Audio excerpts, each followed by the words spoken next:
I woke up and I couldn't get out of bed. It wasn't exhaustion or some kind of paralysis. It was like the bed itself wouldn't even let me. Every time I tried to sit up, the frame dipped away, the mattress slanted, the whole thing slid out just out of reach or even balance. I gripped the side rail, but it bent down like rubber. The harder I pushed, the deeper it sagged. "Come on," I muttered to myself, trying to swing my leg over. My heels sank straight into the sheets like they were made of water. Something inside of me quickly got queasy. The air in the room felt weird, warped. The nightstand wasn't where it should have been. It leaned away from me, its drawer half open. But the harder I tried to reach it, the further it seemed to get. The lamp above it was flickering. There was messy clothes everywhere. I planted both hands on the bed and pushed, and for a second, it actually worked until the wall behind me then lurched. The room tilted, not violently, just enough to make me lose every sense of direction. The dresser slid upward into the ceiling, the floor pitched sideways. I clawed toward the door, but it crawled up the wall like some kind of insect. Nothing seemed to stay still. The house creaked and stretched and groaned as it settled into some kind of new shape. My stomach churned. I tried standing, but the floor folded under me like loose paper. I fell again, this time hitting something hard that gave way instantly, and before I could even scream, the room began to roll. The beds, the walls, everything turning over and over in slow motion. Oh my God. True raw panic then took a hold of me, and my vision tunneled. And then, just like that, it was gone. All of it. The room, the light, the sounds. Only blackness pressing in from every side. The darkness was heavy, like I was buried underneath it, and for a while, I couldn't tell if my eyes were even open. I reached out and brushed something solid, wood maybe, but it slipped away like it didn't want to be touched. My hand then hit the floor, but the floor shifted. I couldn't get a grip on anything. I pulled myself forward, dragging my knees through grit. My body didn't feel right. My head was pulsing with this static. My arms felt light, disconnected. I called out, but I could never actually hear my voice. When I lifted my head again, there were people now in the room, dozens of them, scattered through the shadows, faces that I knew, my family. "Mom?" She smiled at me beyond calm, and I felt like a kid again. The others were smiling too, my sister, my uncle, cousins that I hadn't seen in years, all of them standing there throughout the wreckage of my house. Then they started to clap, dozens of them, people I didn't recognize but instinctually knew that I was related to. "Keep going," my mom said to me. Her voice was easy to understand, but I don't actually remember hearing it. I didn't even think to question her, I just kept crawling toward them. Every moment set this dull pain throughout my feet, but I didn't stop. I wanted to reach them. The ground under me changed from carpet to plaster to something jagged. It scratched against my palms, and when I looked down, the floor was now gone. It was stone, gray, uneven, cracked. Weeds stuck out between the slabs, brushing against my arms as I moved. I blinked trying to stay oriented, but the shadows shifted every few seconds. "You're doing good," somebody said, but I couldn't see who it was. Their clapping grew louder, echoing off these unseen walls. It sounded hollow. The smiles started to look strained, like they were holding something back. Their eyes never even blinked. None of them stepped closer. They just stood there, watching. I called out, "Help me," but nobody moved.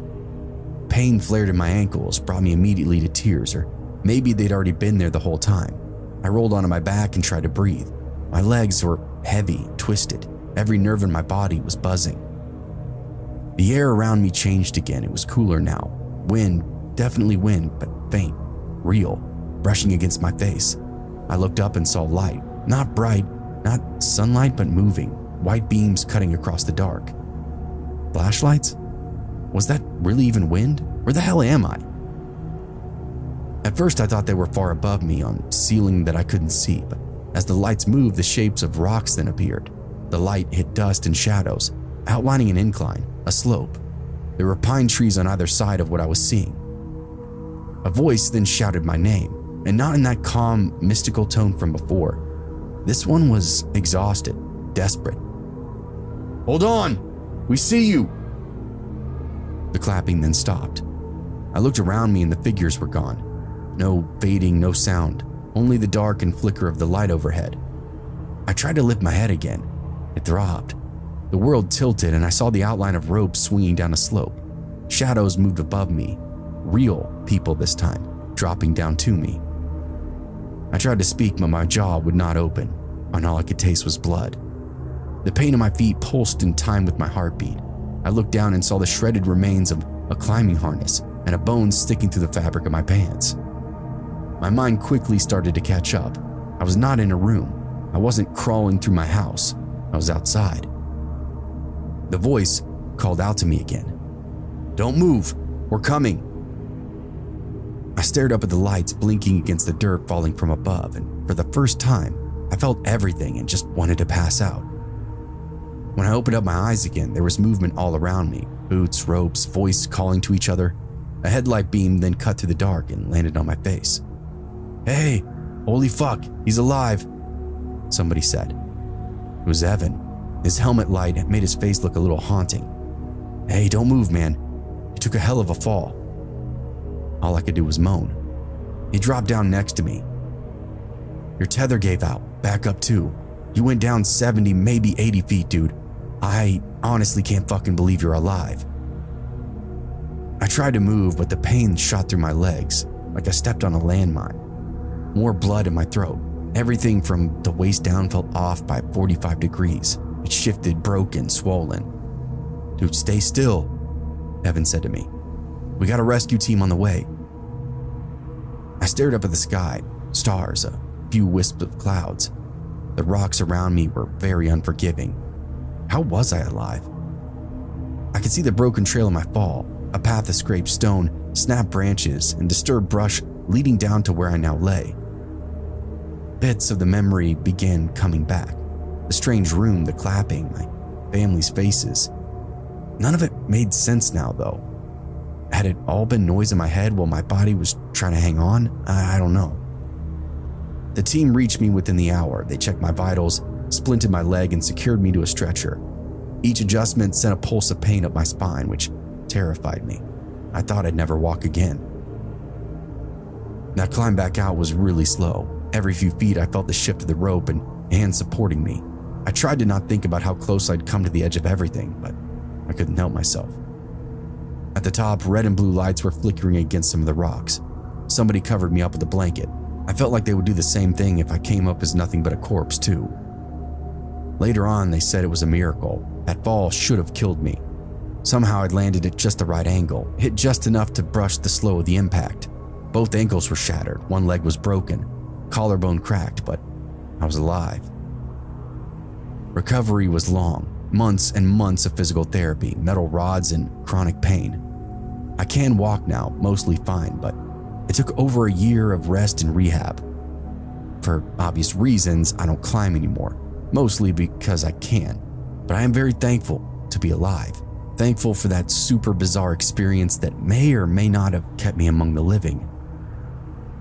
I can still hear that applause in the back of my head. I'd been staying at Chris's place for around a week when things began to get weird. Her apartment wasn't much. Second floor, noisy street below, sketchy neighbors, but it beat the dump that I'd been renting on the south side. Her building always smelled like dog food. Still, it had AC and a door that actually locked, so I can't complain. That first Friday night, we fell asleep watching TV. I woke up around 2 in the morning with the sense that somebody else was in the room with me. Not the usual creaks or pipes. Something alive. The doorway was black and a shape filled it, unnaturally dark. For a few seconds, I couldn't tell if it was a trick of the light, but then it moved. It didn't step forward though, it just kind of shifted like liquid shadow sliding across a wall. I sat up, heart pounding. The shape then drifted toward the kitchen, almost melting as it went. I quickly thought to myself that somebody's in the apartment. "Chris! Chris!" I whispered, shaking her, but nothing. She was dead asleep. I got up and followed the thing. The hallway felt unnaturally long, every creak cranked to 11. The floorboards, my breathing, all super loud. In the kitchen, the dark shape slipped out of sight around the corner. I hit the light switch, but nothing there. Every window was locked, the front door too. I even checked the bathroom and the closet, both empty. For a long while, I stood there in this pale yellow light trying to reason it away. A shadow, a dream, exhaustion. But something about it still creeped me the hell out. The next morning, I told Chris about what I saw. She didn't even act surprised, just sipped her coffee and said, "Yeah, well, weird stuff happens here sometimes." And that was that. No questions, no disbelief, like she'd been expecting me to say something. The next night, I locked everything again. The windows, doors, even the bathroom window that barely opened. At around 3 in the morning, I woke up to the sound of somebody walking. Not loud, but clear enough to separate it from being in another unit. I turned my head and saw it again, standing near the bedroom door. "Chris," I said quietly. She stirred, her eyes now open, and froze. "Yeah," she said to me. "I see it." The thing moved just enough to break its outline, and then it was gone. We lay there for hours waiting to hear a door, a step, anything else, but the place around us remained still. "So, is this normal?" I asked her. "No, it's not," was her response. It came back the next 2 nights, always between 2 and 4, always in that slow creeping fashion. I tried to catch it, but it was fucking impossible. By Sunday, neither of us were sleeping very much. I kept waking up in these short bursts, the air around me feeling heavy, my limbs feeling like lead.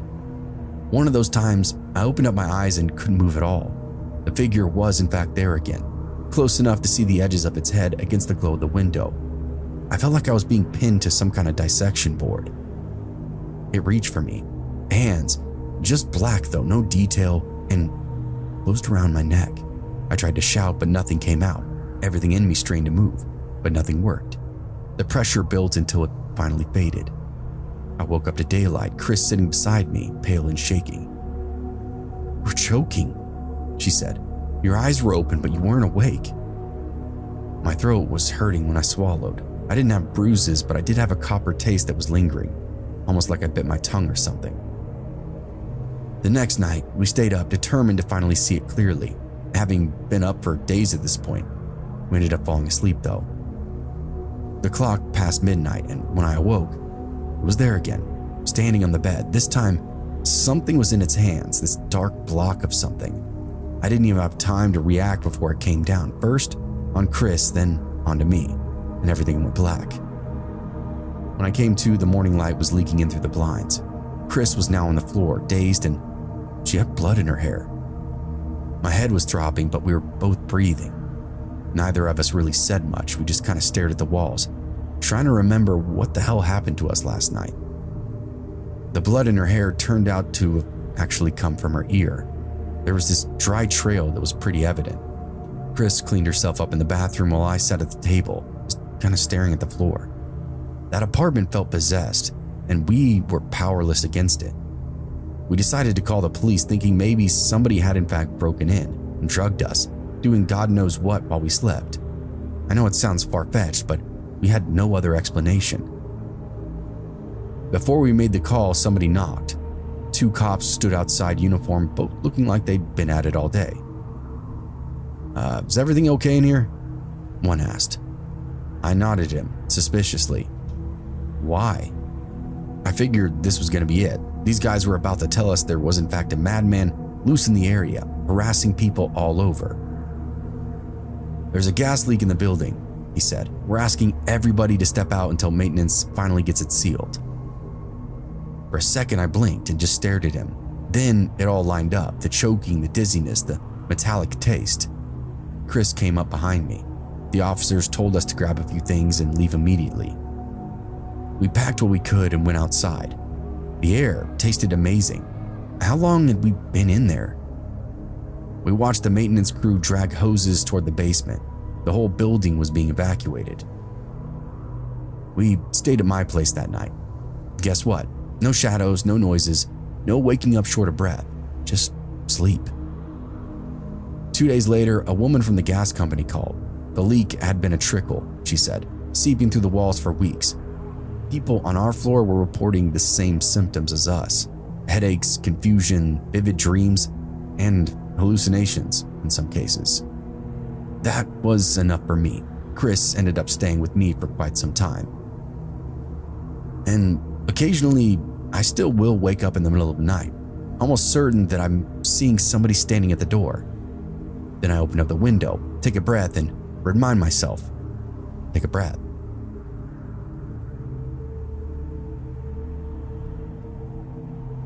Senior ditch day is certified freedom. We skipped class, filled up a cooler, and headed for the river. Music thumped from a Bluetooth speaker. Beer cans would pile up, and every few minutes somebody screamed bloody murder from the cliff above the main swimming hole. No parents, no teachers, just water, noise, and us crazy-ass kids.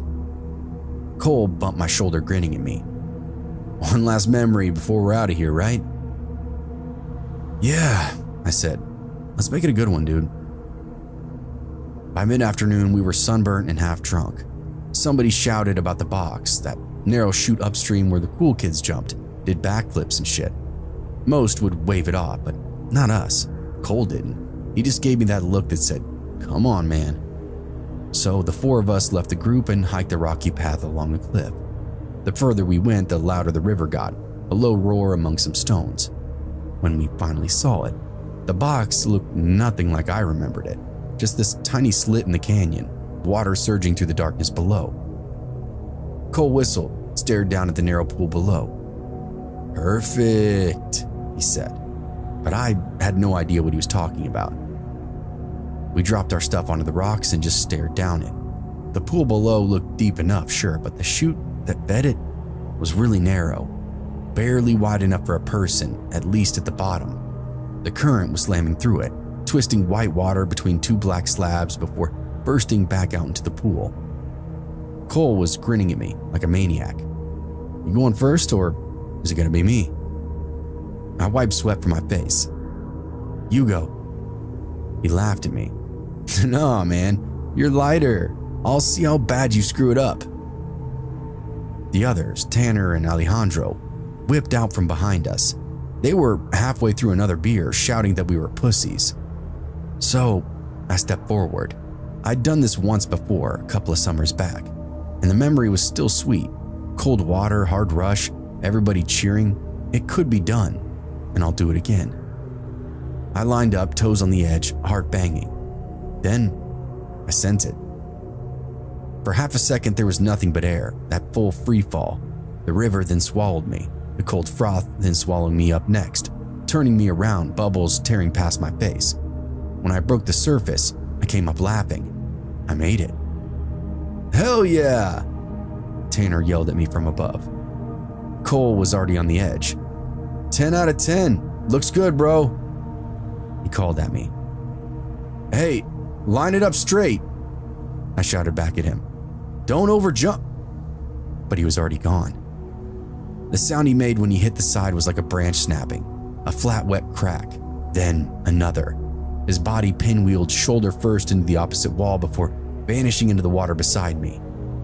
He had shattered his arms and legs on the way down, pinballing from one wall into the other. Cole! I drove toward him, right where he landed. The current pushed him under, limbs totally useless now. I caught him by the elbow and felt his arm splinter in my hand. He was still trying to use his arms and legs to tread water, despite them being broken all over. I could see blood staining the water around us. Holy shit. His face was white, his mouth was open and closing, but nothing was coming out, no scream, no talking. One of his arms was bent the wrong way entirely, but his leg, holy fuck, his leg, it just hung loose, a compound fracture poking through like a tent pole. Shit, dude, don't move, don't move, I said to him. Quit kicking, dude. He tried to speak, but he kept getting mouthfuls of water. I can't. I got you, I said, my hands slipping under his armpits. His body was shaking, broken all over. Every movement made this sound like bone scraping against bone. I kept pulling, kept talking, anything to keep him with me. Above, the others were screaming that they were calling 911 to hold him there. Cole's head was lolling back and forth. Don't. Then his face went underwater. I yanked his head back up, and the water around us was turning red quickly. It spread out in this big cloud, curling away downstream. I pressed his broken arm against his chest, trying to stop the bleeding. I felt him go limp from the pain. He was passing out before we even got to shore. I yelled at him to stay with me. His eyes then rolled back. He was hardly breathing. I heard sirens echoing somewhere above the canyon, fading in and out with the roar of the river. Cole was laying half in the water, half on the rocks, barely even conscious. I pressed my shirt against his leg, but the blood kept coming, bones poking through in 2 places. "Hang on, man, hang on, they're coming." He gave me this shaky laugh. "That sucked. What happened?" "You overshot it." "Yeah, guess I did." Alejandro yelled at us from the cliff, telling us the rescue's on the way, that they're cutting down the service trail. Cole tried to look over at him, but I held his head still. "Dude, don't move. It isn't worth it." He blinked, going in and out again. He looked like a smashed insect. "You promise me you won't let me drown." "You're not drowning, dumbass. You're not even in the water anymore." He then went silent. The river surged around us as Cole slipped fully into shock. The rescue team then showed up on the opposite ledge. Helmets, ropes, orange jackets. They shouted orders, started crossing the river, and within minutes, had him in the stretcher. I stepped back and let them take over. Cole would survive. Months of surgery, pins, rehab, but he made it. Both arms and both legs were broken. They said if I hadn't been down there to keep him afloat, he would have definitely drowned, died for sure. I actually went back to the box later that summer. There was a group of kids there talking about jumping in, but I noticed all of them were dry. "You guys jump yet?" I asked them. "Hell no, man. We heard a kid died here." That was actually shocking to hear it out loud, but words get twisted, you know. The rumors about Cole the rest of the year were pretty awful. "Yeah," was all I said to them. "Better be careful."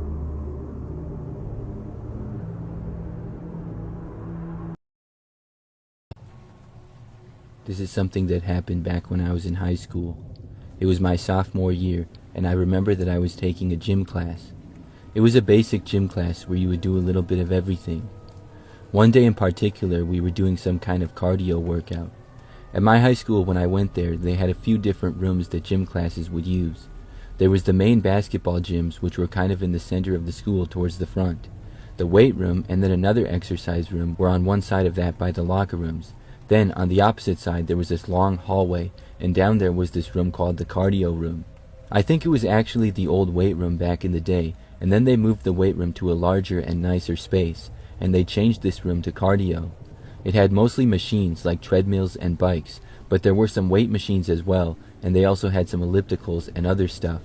There were a few dumbbells and things like that, but most of the equipment in that room looked really old. So for some reason we were doing a kind of workout on the treadmills and bikes in that room, as well as jump ropes. I don't remember the whole workout, but basically we would all go at our own pace. When we had completed the workout, we would go into the main gym and play basketball, which was basically an open gym. The teacher went into the gym to oversee it. So we all did the workout in the cardio room. I remember that I was on the bike for a while taking my time. I wasn't in a real hurry to finish, even though I did enjoy basketball, but I worked out on my own as well as this class, so in gym class I would kind of just take it easy and be lazy, to be honest. None of the stuff we did was really that hard. About probably half the class finished before me. After the bike we had to do some jump rope work out there, and then when I was finally done with that, there was maybe 20 minutes left of class. So I left the cardio room to go to the gym, and when I did, all I would have to do was walk a ways down the hallway and then cross it. I finished the cardio workout and didn't really get done at the same time as anybody else. So I left the cardio room by myself and stepped out into the hallway. This hallway was a quiet one, and it was on the end of the old wing of the school, and not too many rooms were in use over there anymore. As I started walking down the hallway though, I saw something almost right away. There was a man, a grown man, trying to enter the doors to the gym, the same doors that I was planning to go through. The guy was tugging on the doors and they appeared to be locked. I had never seen this guy before and did not know who he was. He did not seem like a teacher at all, and the way that he was aggressively trying to open the doors gave me a bad feeling. So I turned and went the other way. There were other doors entering the same gym if you went around the corner, so I decided that's what I would do. The man did not seem to notice me at all, but I never really had to get that close to him. so I walked around the corner to the north end of the gym. When I got there, those doors were also locked. I was confused. I knocked on them once, but nobody answered right away. I didn't know what was going on, but it was possible that they had put the dividers up in the gym and nobody was in that area. So I decided to go back around to the cardio room where the rest of my class was. I made the walk past the north end of the gym and around to the old hallway. When I made it back into that hallway, I no longer saw the man at all. However, when I walked over to the cardio room, I tried the doors there and they were also locked. I should have stayed there and kept knocking, but I was so confused that I started to look around the hallway. That's when I heard footsteps from farther down, and I had a bad feeling. So I quickly turned and just walked the other way out of instinct, going back to the north end of the school. As I was walking, I heard something come over the school intercom. I couldn't hear it that clearly, because you know how intercom systems are not always that clear, but I did hear the word lockdown. I was now realizing that the school must be in a lockdown, and that's why all the doors were locked. And somehow, some way, I had been trapped out in the hallways. I also realized that the man who I saw in the hallways trying to get in the gym was quite possibly part of this. So I walked faster now and went around the corner.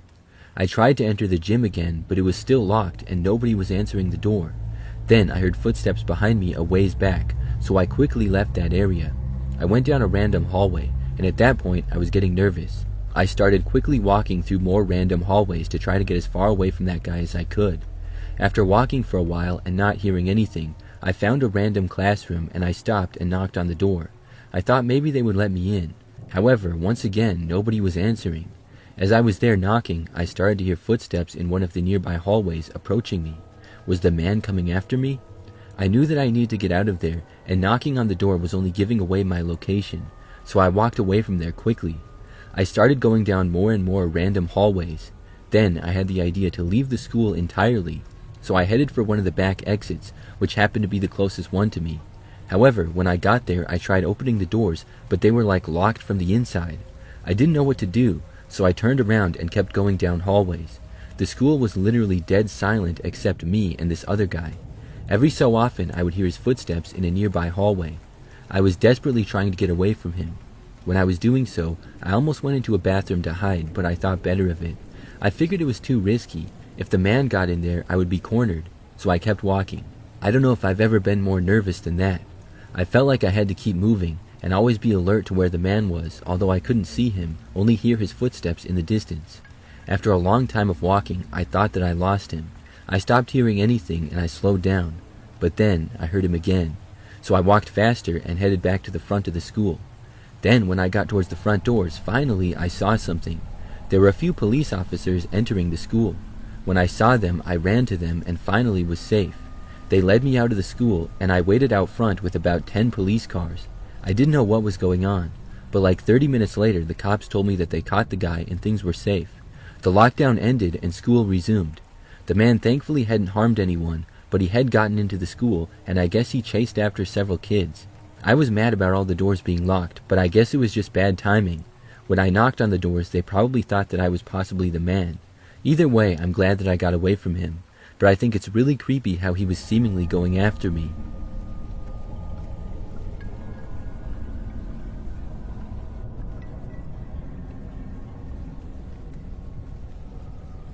I used to be a substitute teacher part-time years ago. I did it for a few years and it was cool, but I moved on to a career where I don't have time to do that anymore. But in my time subbing, there was really one moment that I still think about sometimes as being scary. So I had to sub at a school that I had never been to before. I think it was my second year that I worked as a substitute teacher. So I arrived at the school and I didn't know my way around very well, but I was able to find the classroom all right. I was substitute teaching 3 classes that day, all in the same classroom. It was a pretty average-looking high school classroom for the most part. Somewhat old, but there was a teacher's desk at the front with a large whiteboard. A bunch of desks were scattered around the room, and some storage was at the back, with posters scattered around on the wall. So for the first couple of classes, things went by pretty smooth. Like normal, I didn't really have to do any actual teaching. It was more just me giving the students instructions of what they had to do, and then just sitting there and not doing much. After the first 2 classes of the day, there was a break in the action, and I had an off period. That meant there was no class in my room, so I was just sitting by myself in it for the hour. During this time, I got up to use the restroom.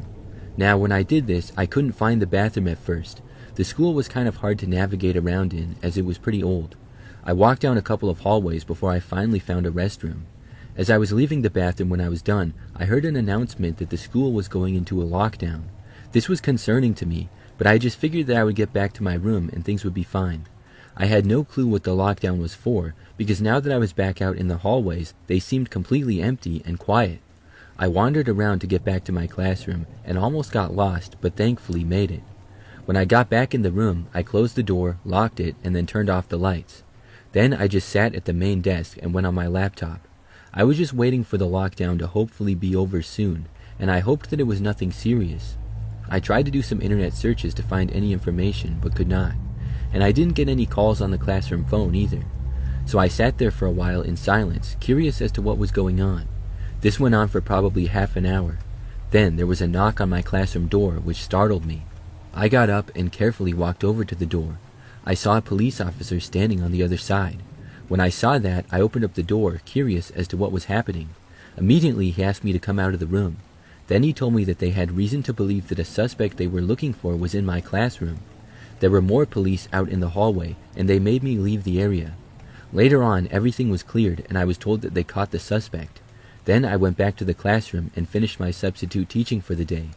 I found out that there had been a man who had broke into the school, and he was walking down the hallways, which caused the lockdown. I didn't find out why he did this or much else, but apparently when the lockdown was announced, the police got called and stuff, but they didn't know where the man had gone. Well, when I was gone to the bathroom, he walked right into my room because it was empty and I didn't lock the door. When I got back to my room, he was hiding in one of the back storage closets at the back end of the room. I hadn't noticed at all. The school staff and police saw security camera footage in the hallway of him entering the room, so that's how they knew that he was there. I had no idea. I can't believe that I was in a room with that guy for such a long time. The police were able to enter the rooms and eventually get him to come out of there. That was by far the craziest thing that ever happened when I was a substitute teacher.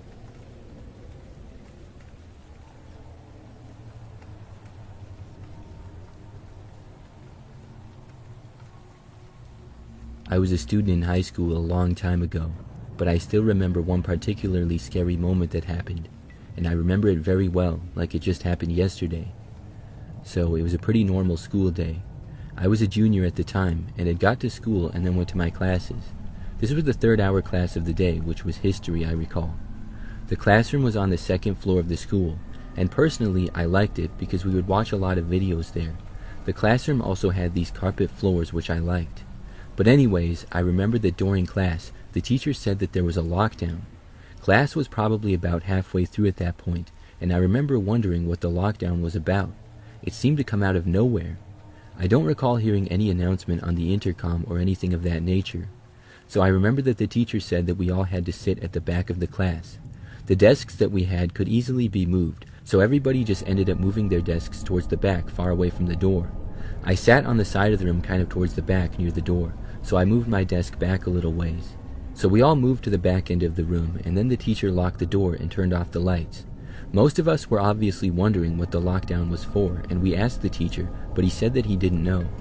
So as we were sitting there for a while, some of us kids started to get bored, but I think we were also a little bit nervous as well. Then, suddenly, everything was interrupted by very loud bangs coming from the classroom door. We all looked to the door at once. The small window there was covered though. You could sort of see a shadow of somebody on the other side, but not very well at all. Not enough to tell any details about them, like if it was a man, a woman, or if they were large or small. Just enough to really tell that somebody was there on the other side. And these bangs on the door, they were not just a knock or anything like that. It was like this person was trying to break down the door or something. There were about 4 or 5 of these really loud bangs. I know that when I heard it, I was terrified. After the loud noises though, they stopped and the shadow left the doorway. Everybody in the classroom was dead silent. That silence continued for about 30 seconds, but it was only broken by more very loud bangs, this time coming from the wall on the other side of the classroom. It was like whoever was in the hallway simply moved locations. They banged there a few times, and then it went silent again. The class got eerily silent, with nobody talking at all, not even the teacher. Things were quiet for several minutes then. Finally, some people started quietly talking again, but it wasn't normal conversation. It was just talk trying to figure out what was possibly going on. Then, like 5 minutes after that, the loud bangs came back to the door, as whoever was doing it was back. They went on longer this time. There was like 10 of these very loud bangs on the door. I was scared that the door was going to break, but it held up well. Then the noises stopped and things went dead silent again after that.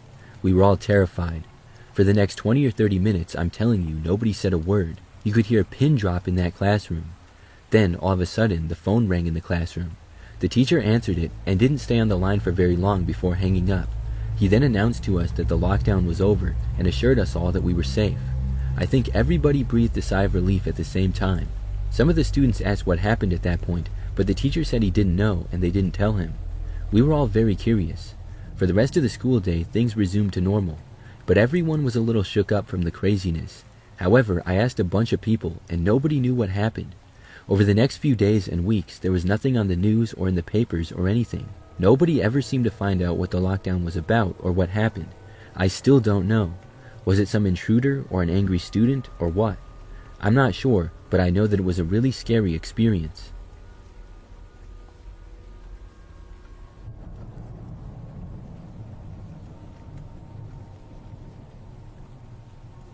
This happened when I was in high school. I was a 17-year-old girl and in my senior year. I enjoyed high school and had a lot of friends and overall did well in my classes. The school that I attended was very large with over 1,000 students enrolled. During the time, I lived with my parents and siblings in a pretty typical neighborhood and house. That's the background for this, and it all started sometime pretty early on in the school year. I had an Instagram account and my friends and I were pretty active on there and would post pictures and stories sometimes. A lot of people from my school followed me, but there were some other people as well, some people that I didn't even know. I had made my page when I was like in middle school, so I had it for a long time. Every now and then, some creepy guy would message me with either some scam or some creep trying to hit on me. I would just ignore them and sometimes block them. So one day, I remember that this random guy on Instagram started messaging me. I saw that he was following me, but I was not following him. I did not know who he was, but looking at his profile picture, he appeared much older. He said hi to me, but I did not respond. However, I think that a few days after that, he started sending more messages. He asked me where I lived and asked me if we could hang out, but I still didn't reply. But the man was persistent. He asked if I lived in the city that I lived in, mentioning it. Then once more, he asked if we could hang out or something, and he sent a bunch of question marks. This didn't make me nervous or anything, because in my pictures, it was not hard to find out where I lived. I literally had my high school tagged in some of my posts and things like that. It was not a really small city, so there's no way that he would find me or anything. But still, it was annoying how he would not leave me alone, so I blocked him. After that, I didn't hear from him for a little while, but unfortunately, it was only a few days later that I saw him again on Instagram. It was now a different account that he was using. I wouldn't have been able to tell that it was him at first, but when he sent me a message, it gave him away. He said something like, "Why did you block me? I want to see you. Can I come over?" This time, I finally responded. I said in all caps, "Leave me alone, you creep. I don't want anything to do with you." Then I blocked him again. I figured that that should send the message that I wasn't interested and it would make it loud and clear. And after that, I didn't hear from him for the rest of the day. The following day, I went to school like normal. I was sitting in one of my first classes of the day when I saw that I got another Instagram message. I was instantly suspicious that it was the same guy again, just making another account, because nobody else was really messaging me that much at the time. It was once again another new profile. The message said, "I want to see you now. Leave your class." I said, "Make all the accounts you want. I'm just going to keep blocking you." But the guy responded again saying, "I am here to see you." Now, when he said that, I didn't know what he meant. I didn't respond, but instead just blocked him. Probably 5 minutes later, the school went into a lockdown. There was an announcement, and in my class, the teacher turned off the lights and locked the doors. Most of us students were confused. At first, I didn't connect the dots, but pretty quickly after, I did. I wondered if the man actually was here to see me. We all sat in the classroom, mostly quiet, for a pretty long time. There was no information given to us about why we were in a lockdown. It lasted for maybe 45 minutes if I had to guess, and then thankfully it was over. At that point, a lot of people were obviously curious. The word quickly spread, and I was able to find out. Sure enough, it was that guy who was harassing me on Instagram. He was easily able to find out where I attended high school because of my Instagram profile. So he shockingly showed up and walked into the school trying to find me. He did not know where my classes were or where my locker was or anything, but the school staff quickly saw that he didn't belong and locked the place down. The man got trespassed and I had to go to the office and then to the police station to file a restraining order. I didn't know that the guy lived in the area at all. And as it turns out, he didn't. He drove over an hour just to see me, which I can't believe. I still am in shock that it happened, but thankfully I haven't seen him or heard from him since then.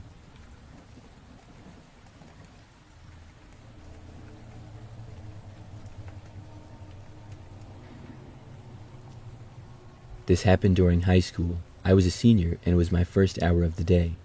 For that class, a big part of it was doing these projects. We would basically have like a big project every 2 weeks or something like that. One thing my school had was this hallway at the southeast end of the school where there were all these study rooms. They were small rooms with just like 4 tables, 2 computers, and a few chairs, and that was pretty much it. You could go into these rooms and study pretty much any time, and our teacher would have our groups break out into these study rooms sometimes. My partner for this project was a guy named Brandon who was pretty cool, and we were friends in high school. On this day of class, I think it was a Friday, which was typically an easier and more chill day. It was mostly a work day, and the teacher gave us the option to work on our projects in class or in a study room. I remember that he also said that we could do homework for other classes if we wanted, because the overall project was running a little bit ahead of schedule, and we were doing well. Brandon and I were the only people in the class of like 15 to choose to go to a study room. Everyone else stayed in the classroom to work or hang out there. So we went down the hallways and got to one of the study rooms, and they were all empty, so we took one on the end. We did some work for the project and also just hung out and talked and played on our phones and stuff. At one point though, we heard this noise come over the school intercom system. It wasn't quite the bell sound, and also class was nowhere near being over, so it got our attention. The next thing we heard was an announcement saying that the school was being locked down and to follow procedure.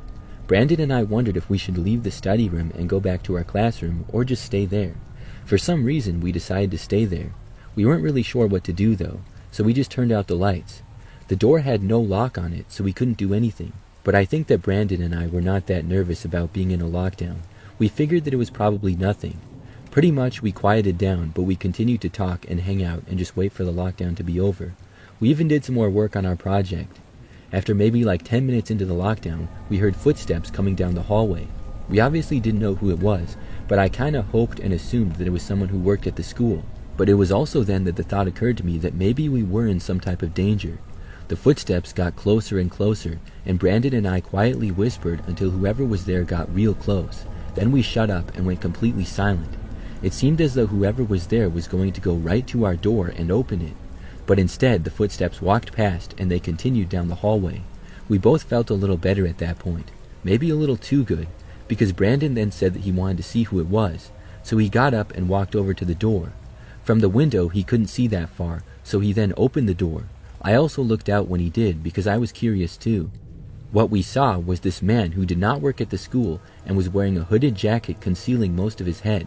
He was walking in the opposite direction and much farther down the hallway. He was also definitely not a student. But when we opened the door, he heard it, stopped, and turned around. When he saw us, both of our reactions was just to run. Brandon and I took off down the hallway. It was possibly the fastest that I've ever run in my life. We went down that hallway, turned the corner, and ran down another one. Finally, we arrived back at our classroom, and both of us knocked on the door and yelled for our teacher to open it. Thankfully, within seconds, he did so and let us back in. We got in the classroom and quickly locked the door behind us. The man did not try to get into the classroom or anything though. I'm not sure where he went. The lockdown lasted for about another hour. Then finally, it was over. The man had been found in the school and was arrested. I never found out what he was doing or how he got in the school, but that was a really crazy experience.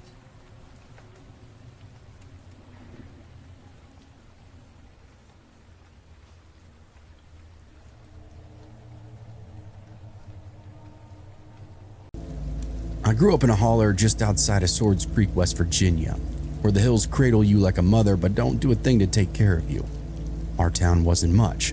One gas station, a post office, and a church that doubled as the town's social center. It was the kind of place where kids played in the woods until dusk, and adults gathered for potlucks every Sunday after service. Normal. At least as normal as life could be out here. But boy, did people talk. There were stories about lights in the sky, strange creatures lurking by the creek, old curses tied to the coal mines. None of it ever amounted to anything real though. Just to talk and keep the cold nights interesting. That's what I continue to tell myself anyway. Something to keep us kids in line out there. Of all the oddities about my childhood, The baptisms were what stuck with me the most. They weren't strange to anybody else, but my family and friends treated them like another rite of passage, as natural as learning to fish or gut a deer, but to me, they always felt off. Swords Creek wasn't just some lazy little stream either. Its waters churned with ancient anger. When the church had baptisms, the congregation would line up along the banks, singing hymns that sounded louder, harsher against the rush of that water. I watched my younger brother get dunked there, his skinny arms flailing as our pastor held him down longer than I thought was necessary. My aunt called it the Holy Spirit moving throughout him, but it looked a lot more like fear to me. My mom and dad told me that I was baptized down there too, but I personally don't remember it. By the time my cousin Hannah, her turn came, I thought I was numb to the strangeness of it all, but I was wrong. Her baptism was very different. It wasn't just about religion or tradition. It was something else entirely. I remember that Sunday like a stain in my head. It started out just like any other. The air smelled of rain-soaked woodland. The fog hugged the hills so tightly you could barely even see the tops. We gathered up in the church, its clapboard walls groaning as the pews filled with the usual faces, except for a few that I did not recognize. The strangers sat in the back, their eyes scanning the room like they were cataloging us. They didn't sing or bow their heads during opening prayer, just sat there with these blank, heavy stares. Something about them set my teeth on edge, but I couldn't put my finger on it. Then the service started, and that's when I knew something was very off. The hymns were not the ones that we always sang. These were harsher, more guttural. The sermon wasn't the usual soft-spoken call to love thy neighbor. Pastor Bill was practically shouting, his voice cracking as he paced back and forth. He spoke about sin like it was a sickness eating at our insides. His words were cutting sharper than I'd ever heard before. When the sermon ended, a murmur then went throughout the congregation as the older members, Pastor Bill, the deacons, even my dad, stood up and then disappeared into a back room. They returned moments later, dressed in these long white robes with tall pointed hoods. I'd never seen those robes before, and it didn't sit right with me. They looked far too clean, too ceremonial, and far too strange for this little mountain church. Hannah, bless her heart, was only 10. She didn't understand what was happening any more than I did. She sat between her parents, her small hands twisting nervously in her lap. When Pastor Bill called her name, she flinched like a startled bird. We all rose then, the entire congregation, and followed them out the door and down at the creek. The air felt heavy, like a storm was brewing, even though the sky around us was clear. My gut told me to turn back, but I couldn't. I didn't. I had to see what was going to happen. That creek was louder than I ever remember it being. Its roar was drowning out the soft murmurs of all the congregation as we all lined up near the bank. The strangers from the church were hanging back, watching everything with those dead eyes. Pastor Bill and the men in white robes waded off into the water, their movements slow, deliberate, like they were trying not to disturb something lurking below the surface. Hannah was clutching her mother's hand. Her eyes were wide, fixed on the swirling water. I felt a pang of guilt for not stepping in, for not telling her parents that this whole thing felt wrong to me. But what could I say? To everybody else, this was sacred, God's work. But to me, it felt like we were trespassing. When they reached the center of the creek, Pastor Bill raised his hand and began to sing.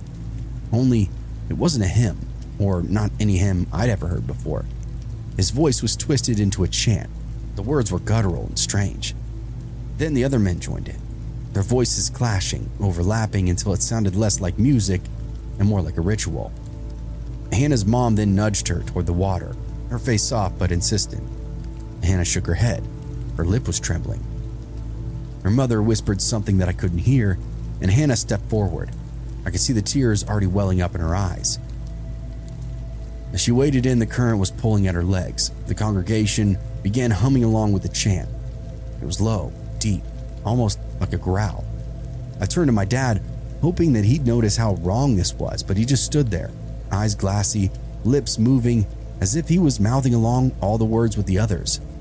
All the adults looked the same, entranced, like puppets on a string. Hannah was shaking as the men took her arms, each one holding her like she might bolt at any second. Pastor Bill then placed a hand on her forehead, his chanting growing louder, louder, and louder until he pushed her under. At first, it was normal like any other time. Baptisms, always kind of look a little rough. People thrashing, water flying everywhere. But as the seconds ticked by, Hannah's arms started flailing, and it was clear this wasn't right or normal. She was fighting. Her legs were kicking wildly. Her head was twisting against the pastor's grip. They were holding her under for far too long. "Stop it!" I shouted, my voice cracking, but nobody even turned and looked at me. It was like I didn't exist. I stepped forward, my boots sinking into the muddy bank.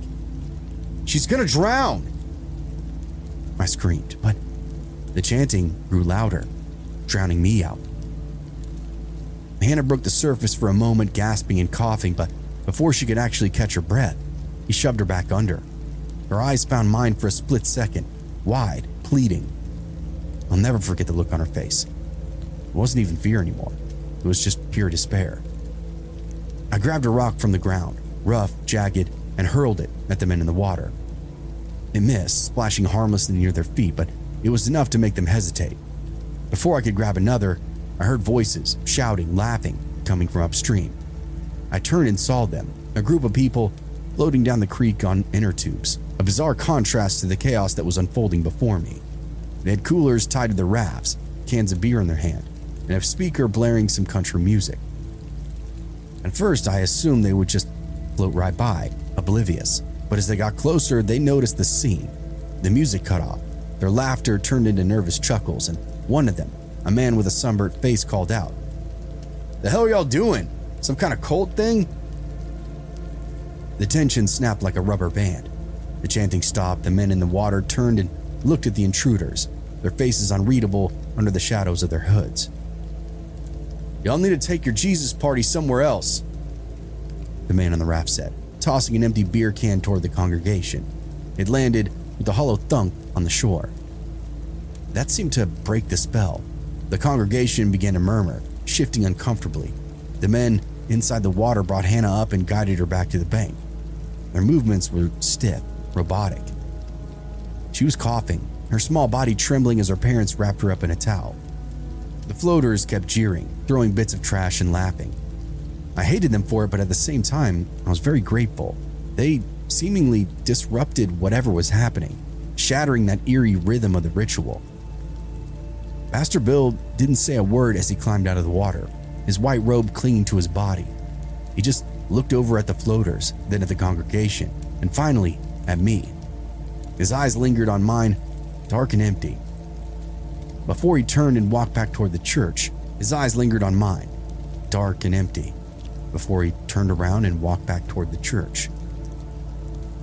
The strangers from church disappeared after the baptism, loading up into a pair of muddy trucks that rumbled down the dirt road, and now out of sight. Never saw them again either. They were definitely not from around here, that much was clear. I asked my dad later who they were, but he just muttered something about visiting missionaries and then changed the subject almost immediately. That night I lay there in bed, trying to piece it all together. The chanting, the way adults seemed entranced, the eerie timing of the river floaters, and none of it made any kind of sense. It felt like I'd stumbled into something ancient, something I was never supposed to see. Hannah didn't come back to school for almost a week after that, and when she finally returned, she was a lot quieter, a lot more withdrawn. Her usual spark was now gone, replaced by skittishness that made her jump at loud noises or sudden movements. She wouldn't talk to me about the baptism, no matter how much I pressed her. A few months later, her and her parents ended up moving away. They said it was for work, but I overheard my mom whispering to my aunt that Hannah had started having episodes, needed some kind of special care. Didn't sound right to me. Hannah had literally always been the healthiest kid that I knew. The baptisms over at Swords Creek continued, but they were never the same. The robes and that chanting were gone, replaced by the familiar hymns and gentle sermons of my childhood, but I refused to go. I stopped attending. Every time I heard the creeks roar, I would see Hannah's terrified face in my mind and felt the weight of Pastor Bill's gaze. Years later, long after I'd left West Virginia, I stumbled across this old photo of our church congregation. It was tucked into a box of keepsakes my mom had sent me after she downsized. In the picture, everybody was smiling. Everybody except for the strangers that day. They stood at the edge of the group, their faces hard and blank. Something about the photo made my skin crawl. I flipped it over, hoping for some kind of explanation, and only found a single word scrawled in faded ink. Witnesses. I called my mom that night, photo still in hand. Asked her if she remembered those people, the one who'd worn the robes and chanted in the creek. There was this long pause on the line before she finally spoke. You know, I don't recall. I don't remember at all. And that part really creeped me out, but what more could I do? It was now just a memory, something weird, and memories are a hard thing to trust. My resources were pretty much exhausted, so I didn't pursue it further. Plus, I don't think I really wanted to know. Something about the whole thing just gave me the creeps, and I was content to just let it be a weird thing in the back of my mind. And to this day, folks are still baptized in those waters.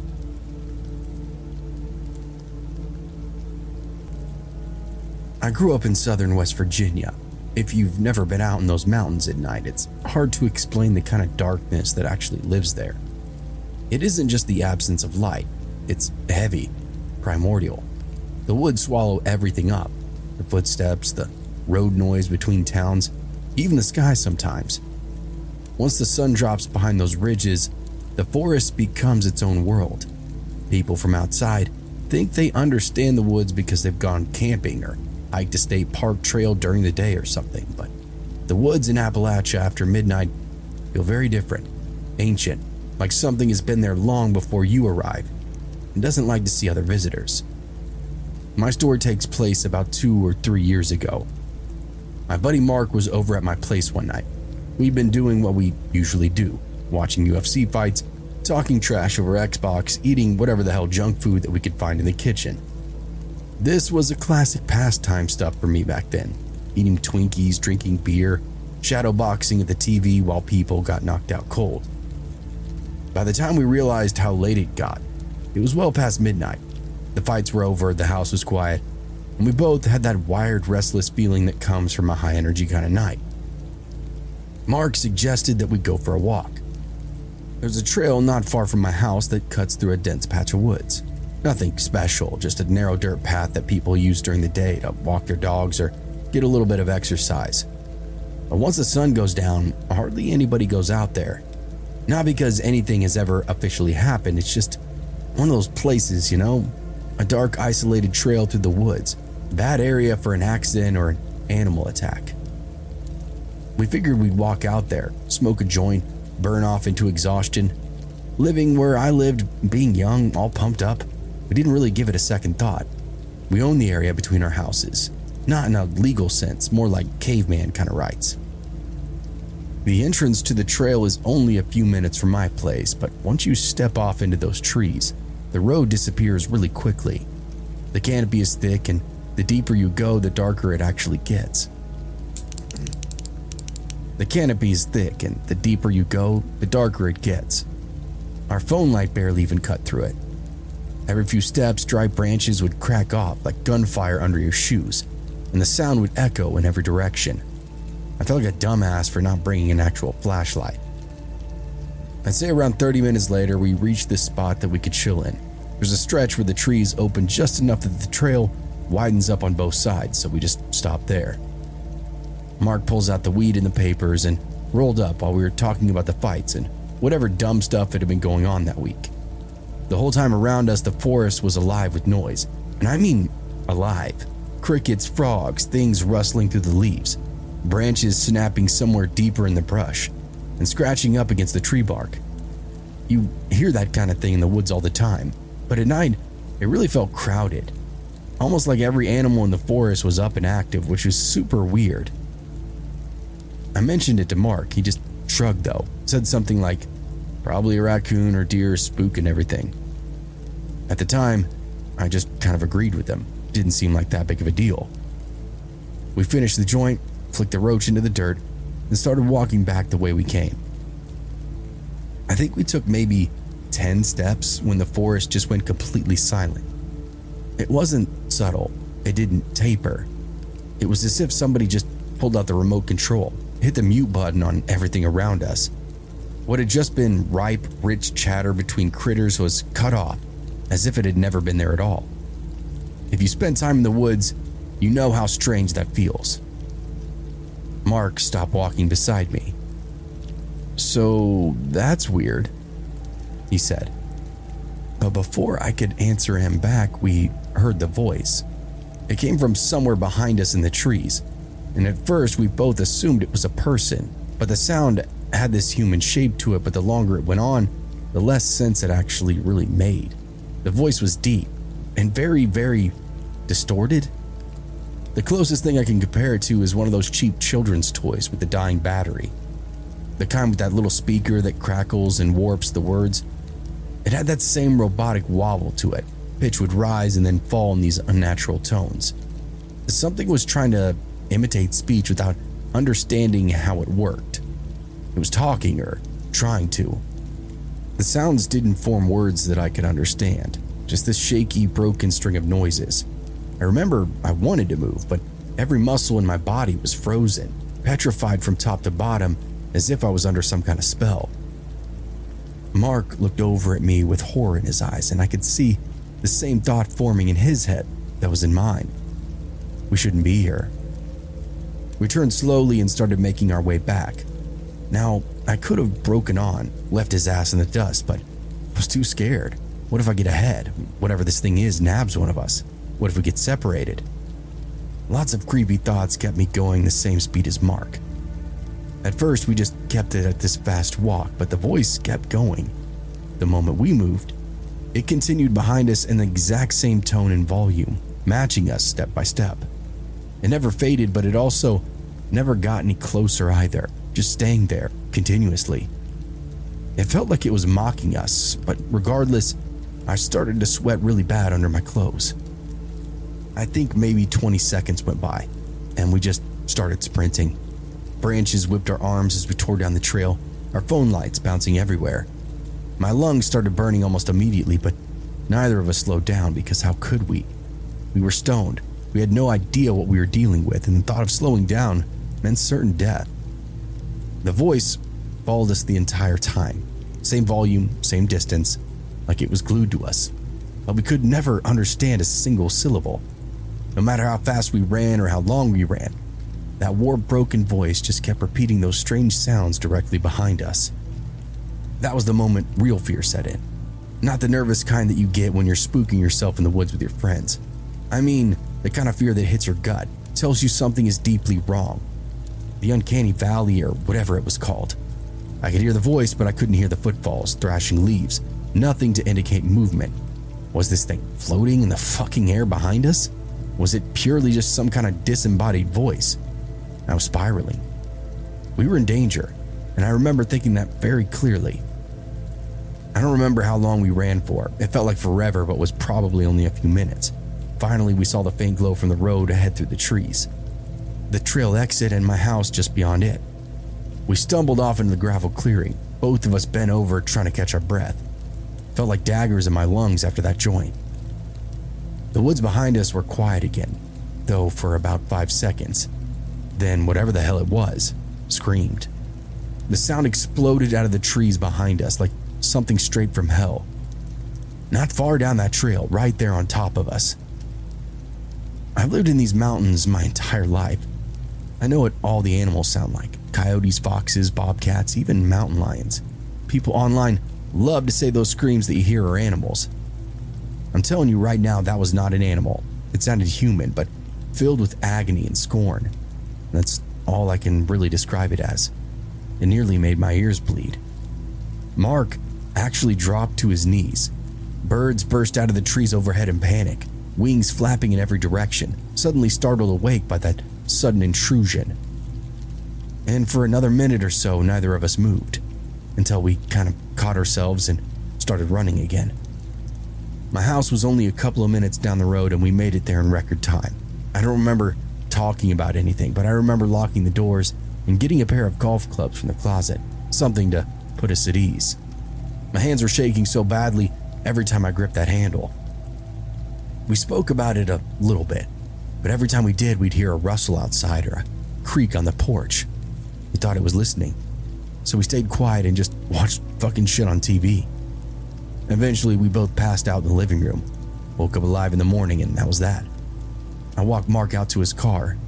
He bussed home and we never stepped on that trail again. In the years since, I've only told maybe 3 people about that night.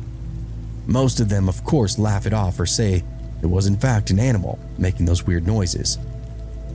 Maybe, but I was there. Mark was there. We know what happened. I've spent my whole life in these woods, and I've never heard anything like that before. Not on a hike, not on a hunt, not on a fucking camping trip.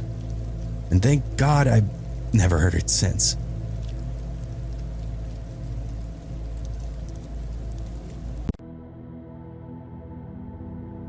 Our house sat alone on a rise of land just outside a small railroad town. That kind of place that felt stuck in time, like it was out of a Steinbeck novel.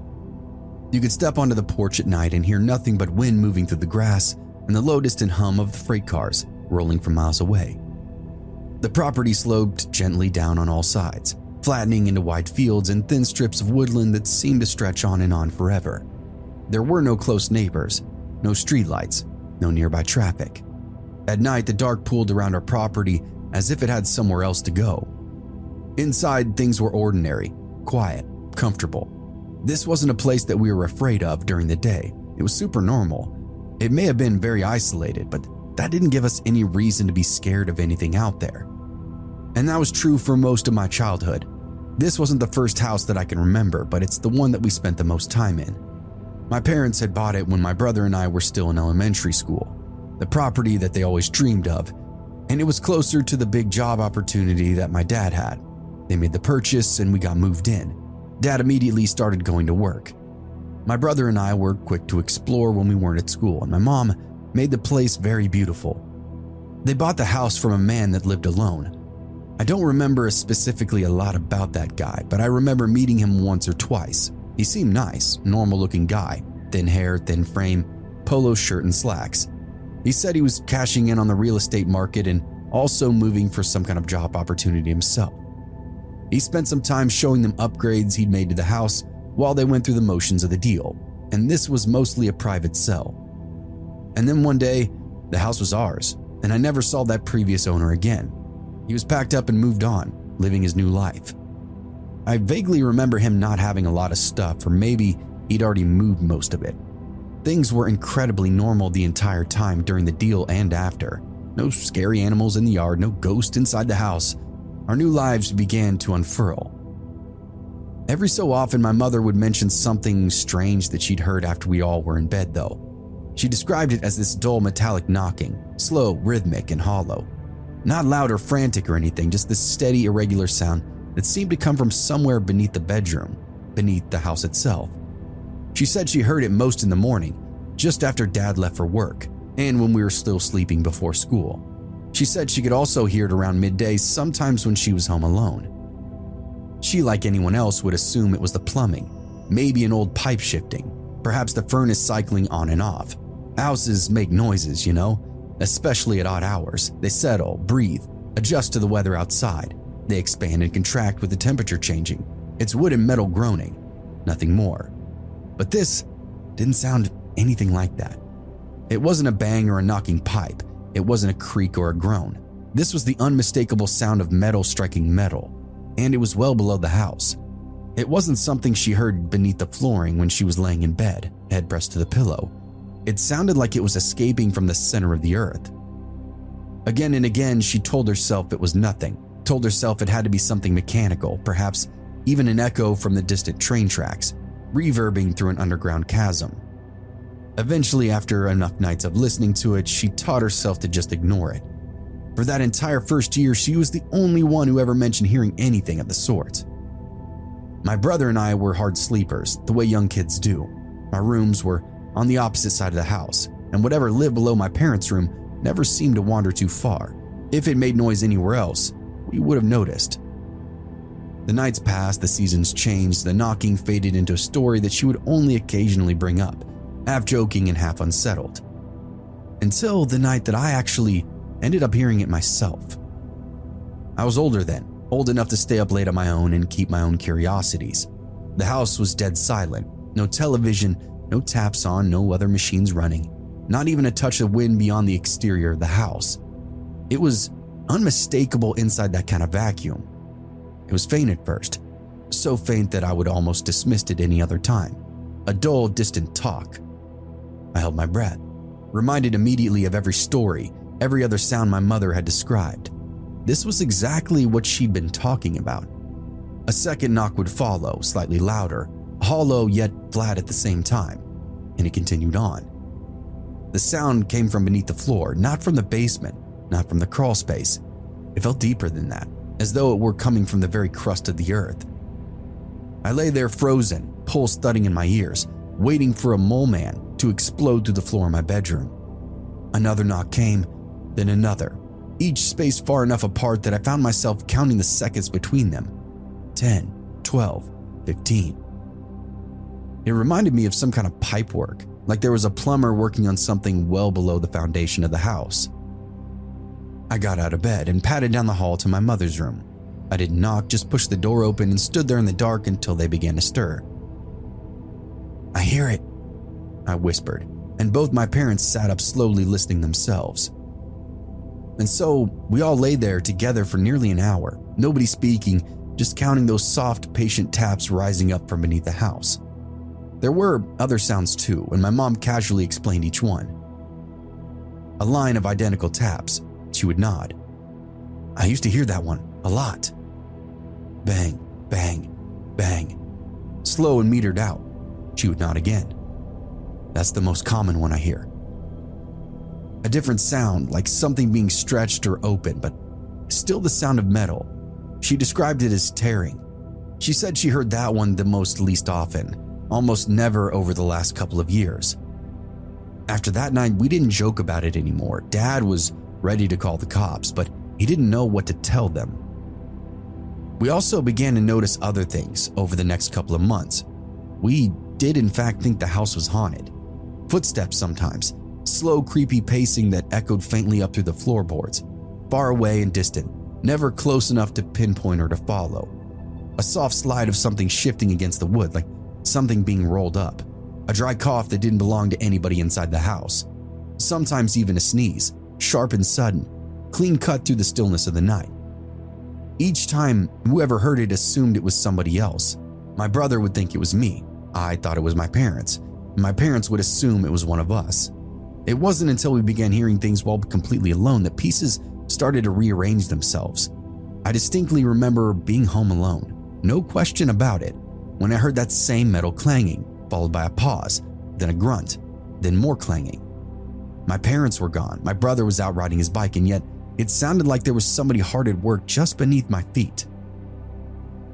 One afternoon, my mother was home by herself, holding the laundry in the living room. The house was quiet, the air was heavy with heat, and she bent down to gather up and pile some clothes. She heard footsteps cross the office floor above her, slow and careful steps, navigating the interior of the home. She called my name. She got no answer. She called my brother's name. Still nothing. She stood there listening as the footsteps moved down the hallway, paused, and then faded away. That evening when she told us about it, everybody was dead quiet. We'd been waiting for something like this to happen. My brother and I had both been at school. My father was at work. And she knew that, but wanted us all to be aware that there may in fact be somebody coming in and out of our house. Dad wanted to call the police again. My mother actually agreed, and she said that she in fact would have had she actually seen a person in the house at the time. Until they actually had evidence of some kind, calling the cops would just make them look crazy. That was the first time we admitted out loud that there was something truly bizarre happening inside our home. No more delusions about train echoes through the underground cave networks. There was something going on that had some form of an explanation, something that was more than likely human. Once that idea took root, the house seemed to go dormant, as though whatever lived beneath us finally realized that it was in fact being heard. By that afternoon, we were banging pots and pans all over the vents, playing loud music, yelling at the top of our lungs that whoever was making noise had to stop. Otherwise, this would be the new normal. We decided to fight fire with fire. The changes came slowly and they were not to our liking. A cabinet door was left open when nobody remembered using it. Shoes shifted from the mudroom to the hallway. A dining chair pulled back at an odd angle, as if somebody had stood up quietly and then forgot to push it in. The fucked up part, it was honestly most likely us. We were suddenly hypercritical of our own lifestyle and behavior, and any little stray observation must have been the phantom that was haunting us, right? It wasn't dramatic, none of it was enough to cause alarm on its own, but it happened often enough that we began to second guess ourselves. We stopped asking what happened and would begin asking who did it. At night, the sounds would return with new variety. The knocking still came from below, but it was no longer followed in any kind of pattern. Sometimes it came in clusters, 2 or 3 dull taps in quick succession. Other times it sounded like something striking the underside of the house, then sliding away, metal scraping with every movement. Footsteps would follow, traveling distances that didn't quite line up with the layout of the house. Lying awake in the dark, I began to recognize the difference between ordinary house noises and the other stuff. It was actually very easy to differentiate. Once, I never told my parents this. I heard a voice, talking, words faintly trickling out from somewhere. It stopped and then I never heard it again. After that, sleep would become very inconsistent for me. I remember thinking our house was poised over this portal to hell, and I thought I was hearing the devil himself. We began comparing notes every single day. My mother asked if anybody had been awake late. My brother asked if somebody had come home early. I asked questions I already knew the answers to. My father dismissed it all. We needed somebody to really investigate. He worked long hours and slept deeply. Whatever was happening affected him the least. And this only made the house feel divided. Just before sunrise one morning, I awoke to the sound of movement outside my window. Not the wind, not an animal, but that same metered steps that I'd heard before from under the house. Fog lay thick across the field, low and unmoving. At the edge of the tree line, where the land dipped into shadow, I saw a man standing still facing the house. He was tall and narrow, his posture slouched, as if tired or injured. I couldn't see his face, only the outline of him against the gray morning light. I stayed perfectly still, gripped by that sudden certainty that if I moved, he would notice me through that window. After a long moment, he turned and walked into the woods, disappearing smoothly. And of course, I thought maybe I was seeing things. It was early, foggy, shadowy. It was possible I was seeing some kind of trick of the light. By the time I woke my mother and pulled her to the window, the fog had thinned and the tree line now stood empty. She didn't tell me I imagined it. She looked spooked herself, ready to load us up and leave the property if needed. Later that day, my brother would admit that he'd seen somebody on the property as well, early in the morning. He hadn't said anything at the time and assumed it was a hunter or somebody just cutting through our land. After that, we did not feel as isolated. My dad actually did make a call to the police. They looked around the edge of the property and didn't find much, even poked around the footings of the house. They said they'd come back if we called, but for now, there was nothing that told them there was a person bothering us or loitering, trespassing, whatever. The sounds inside the house did not stop, but they were different. The knocking came from new places, the footsteps crossed beneath rooms they never had before. One night, my mother heard a sneeze directly below her bed, wet and restrained, like somebody doing everything they could to stay quiet. Of course, we checked the next morning. The basement, the crawl space, exterior vents, the yard, nothing disturbed. No footprints, no signs of entry. Dad had the cops come out once again and they went through the same motions and found nada, zip. Now, all of that should have been comforting, but it just deepened the rabbit hole. Around the same time, helicopters began passing overhead, not often and not directly above the house, but always low, always following the same pattern across the open back base of our hill. Occasionally, a military plane would follow, close enough to rattle the windows. It wasn't as low, but it made that similar loop. Each time they passed, the house went totally mute. No knocking, no footsteps, or any kind of movement. It seemed like whatever was living beneath us picked up on the presence of the aircraft, and it was super weird and started to make my head spin. How big was this? How deep was this? But one day we made a breakthrough, and it didn't happen all at once. My brother mentioned it over lunch. He was quiet for a moment, pushing food around his plate, then said something that made all of us stop what we were doing. "There are doors in the woods," he said. "Behind the house, buried." My mother asked him what he meant by that. He told us last year him and his friend had wandered into the trees behind our property. They found a shallow depression in the land, something that didn't look natural once you noticed it. At the bottom, half hidden by brush and dirt, were two metal doors set into the ground, flat, heavy, and sealed shut. They didn't open them. They didn't even try. Something about them had felt dangerous to them. They obviously weren't meant to be found. He went on saying that they continued to look around the area and found a second door further along the hill. This one had a single hatch door that was round and sunk into the earth itself. At the time, he assumed they were some kind of storm shelter, old utility access, something totally routine, you know? He hadn't really thought about them again until the knocking started to really haunt us, and then the chopper patrols came in almost that exact same area. It then occurred to him that it could be a military installation out there or something. That afternoon, we ended up pulling up some satellite images, zoomed out and zoomed in, and got our own orientation. Just a few adjustments and boom, there they were. Two rectangular shapes just beyond the tree line, partially obscured by foliage, symmetrical, unmistakably man-made, positioned not far from where the man had been standing that morning, facing our house. And the round one was a little harder to find, but it appeared to be there as well. There was no roads that led to them, no structures nearby, nothing that explained why they were there or what connected them to us. But from Mom's best guess, they were maybe 1,200 feet away from where we stood now. The house now felt like a ticking time bomb. Mom was furious that my brother hadn't said anything sooner, and the knocking did not stop. It actually began to sound closer, as if whatever had stayed deep beneath us had begun to move upward, testing the space. Sometimes the taps would come directly beneath the center of the house. Other times they followed the slope of the land like something traveling underground. The nights when helicopters passed overhead, the knocking would go away. The nights when the skies were clear, it would return, soft and firm, like somebody checking a piece of fruit.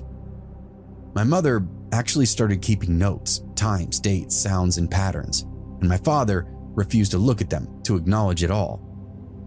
He told us our imagination was getting away from us, said there were reasonable explanations for everything, old infrastructure, geological noises, coincidences. Every now and again, he would hear something and I could see that flicker of doubt in his eyes. He was also the one that insisted on dragging the police out here not once but twice. He knew what he heard, it's just that the police didn't search to uncover anything. And for a simple man like my father, that was enough. That was all the answers that he needed. But even he began locking the doors, all hours of the day. And we never went to the doors inside the woods. It honestly felt like crossing a line that we couldn't uncross. It felt unholy. Perhaps if we were out there, they'd be open and something would drag us underneath the surface, show us exactly how it made all those noises. And the presence continued to linger. Sometimes late at night, I just lie there awake and listen, not to the house, but to the land beneath it. I began to imagine the space under us not as empty earth, but as something hollowed out. Long corridors, reinforced walls, maybe even a city. Dwarves tinkering around, mining iron and tin from the rich veins, and forged empires inside the darkness. I had a lot of wild dreams like this for all of my middle school years. And once, just before falling asleep, I too heard the cough directly below my room. There was no muffle or distance with it. Right there beneath me, inches. I didn't move, I could hardly breathe. No more coughing or sounds after, and I felt completely crazy. As the years passed, the disturbances would fade, slowly. The helicopters stopped coming almost completely. The knocking softened and became true background noise. We only heard it every now and again, and Dad thinks it was just rocks shifting under the house. And to my brother and I, though, this place has never felt the same. The doors are still out there in the woods. We've checked. They haven't moved. They haven't rusted. They appear maintained.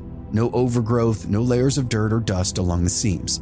Whatever is beneath our house apparently comes and goes, or at least receives company of some kind. Whatever the case, though, it's become a lot more quiet now. Some nights when I can't sleep, I wonder if it was a Morse code of some kind, maybe just to scare us, or to warn us, or maybe someone was asking for help down there. Who knows?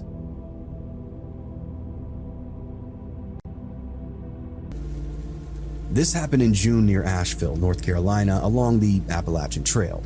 My boyfriend, our dog, and I had been kayaking all day and set up a camp near the river where the trail runs almost right alongside the water.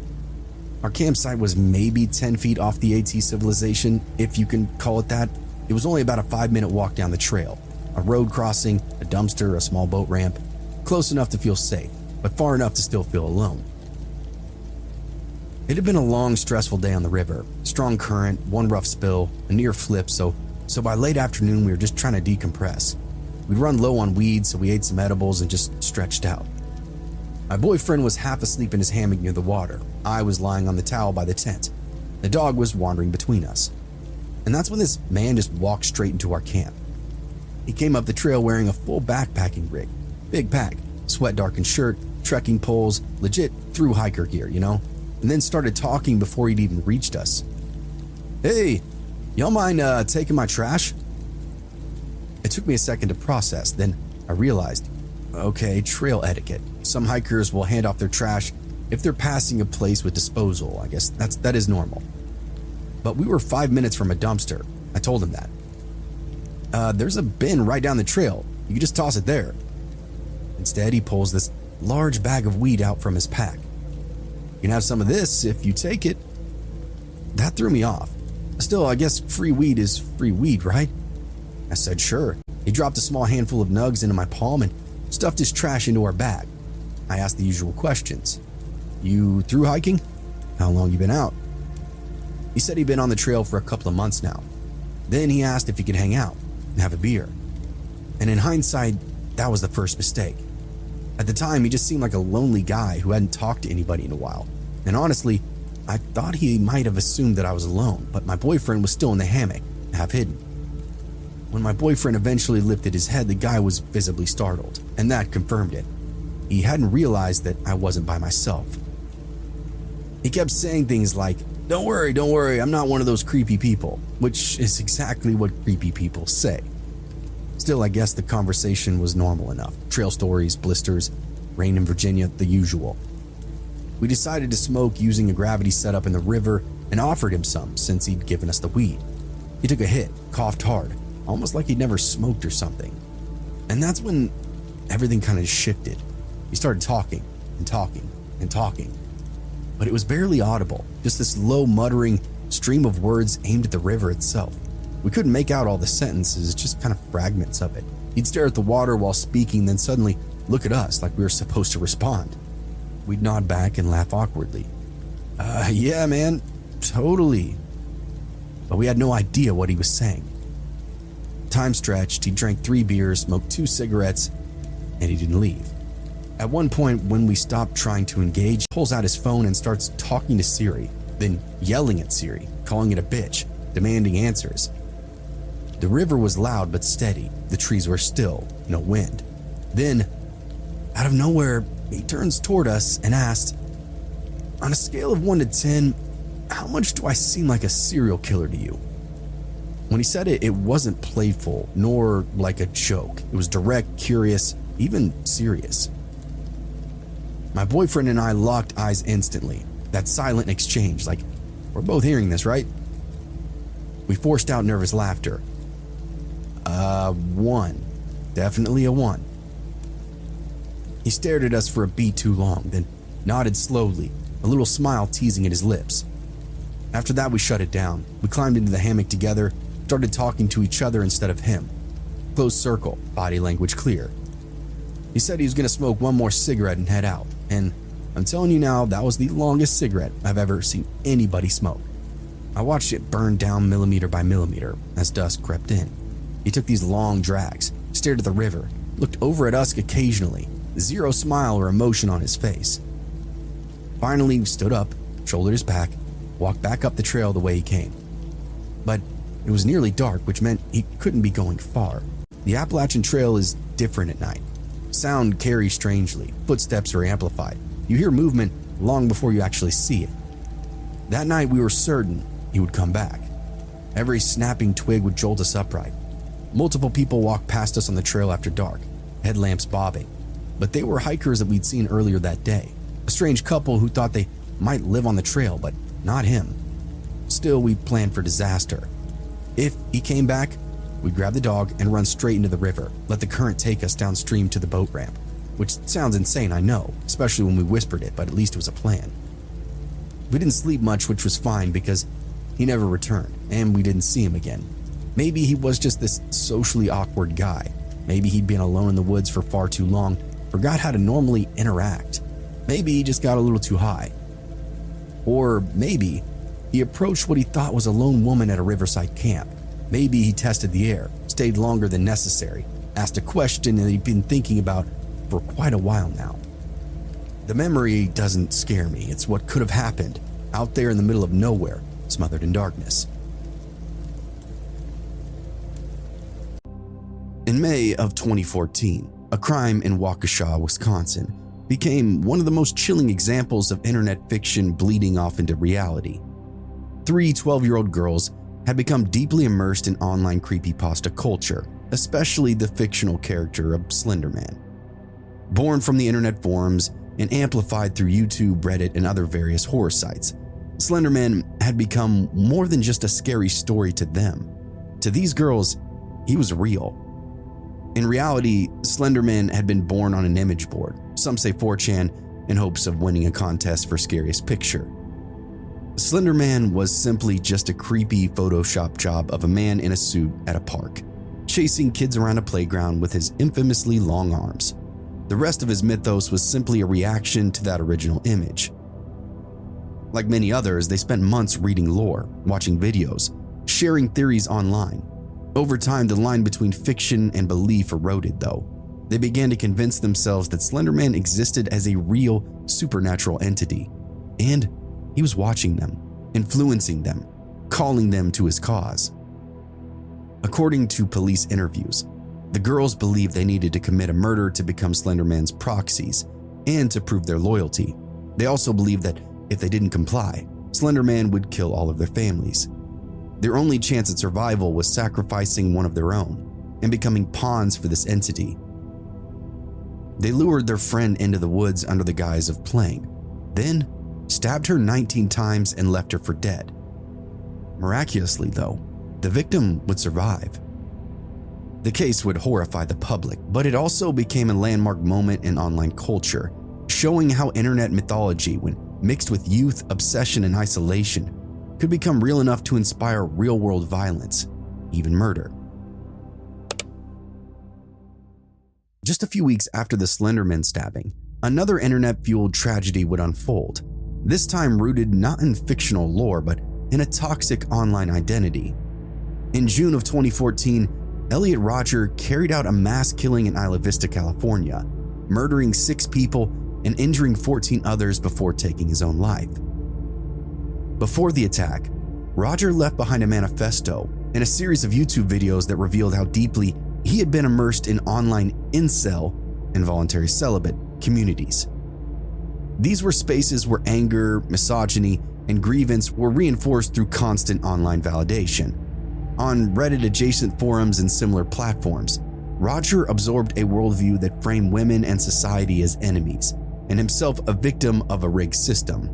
His writings echoed talking points and narratives common inside these online spaces: entitlement, resentment, and a belief that violence was actually justified. That perhaps violence was in fact the key to making all of this go away.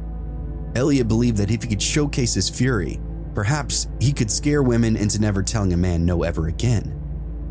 After the attack, his manifesto and videos were circulated, analyzed, and in some dark corners of the internet, even praised. Reddit threads would dissect his ideology in real time. Some condemned it, others archived it. In fringe spaces, he actually became a symbol. The chilling part really isn't what he did. It's how an online grievance culture gave him a script, a community, a framework that helped turn his resentment into death itself.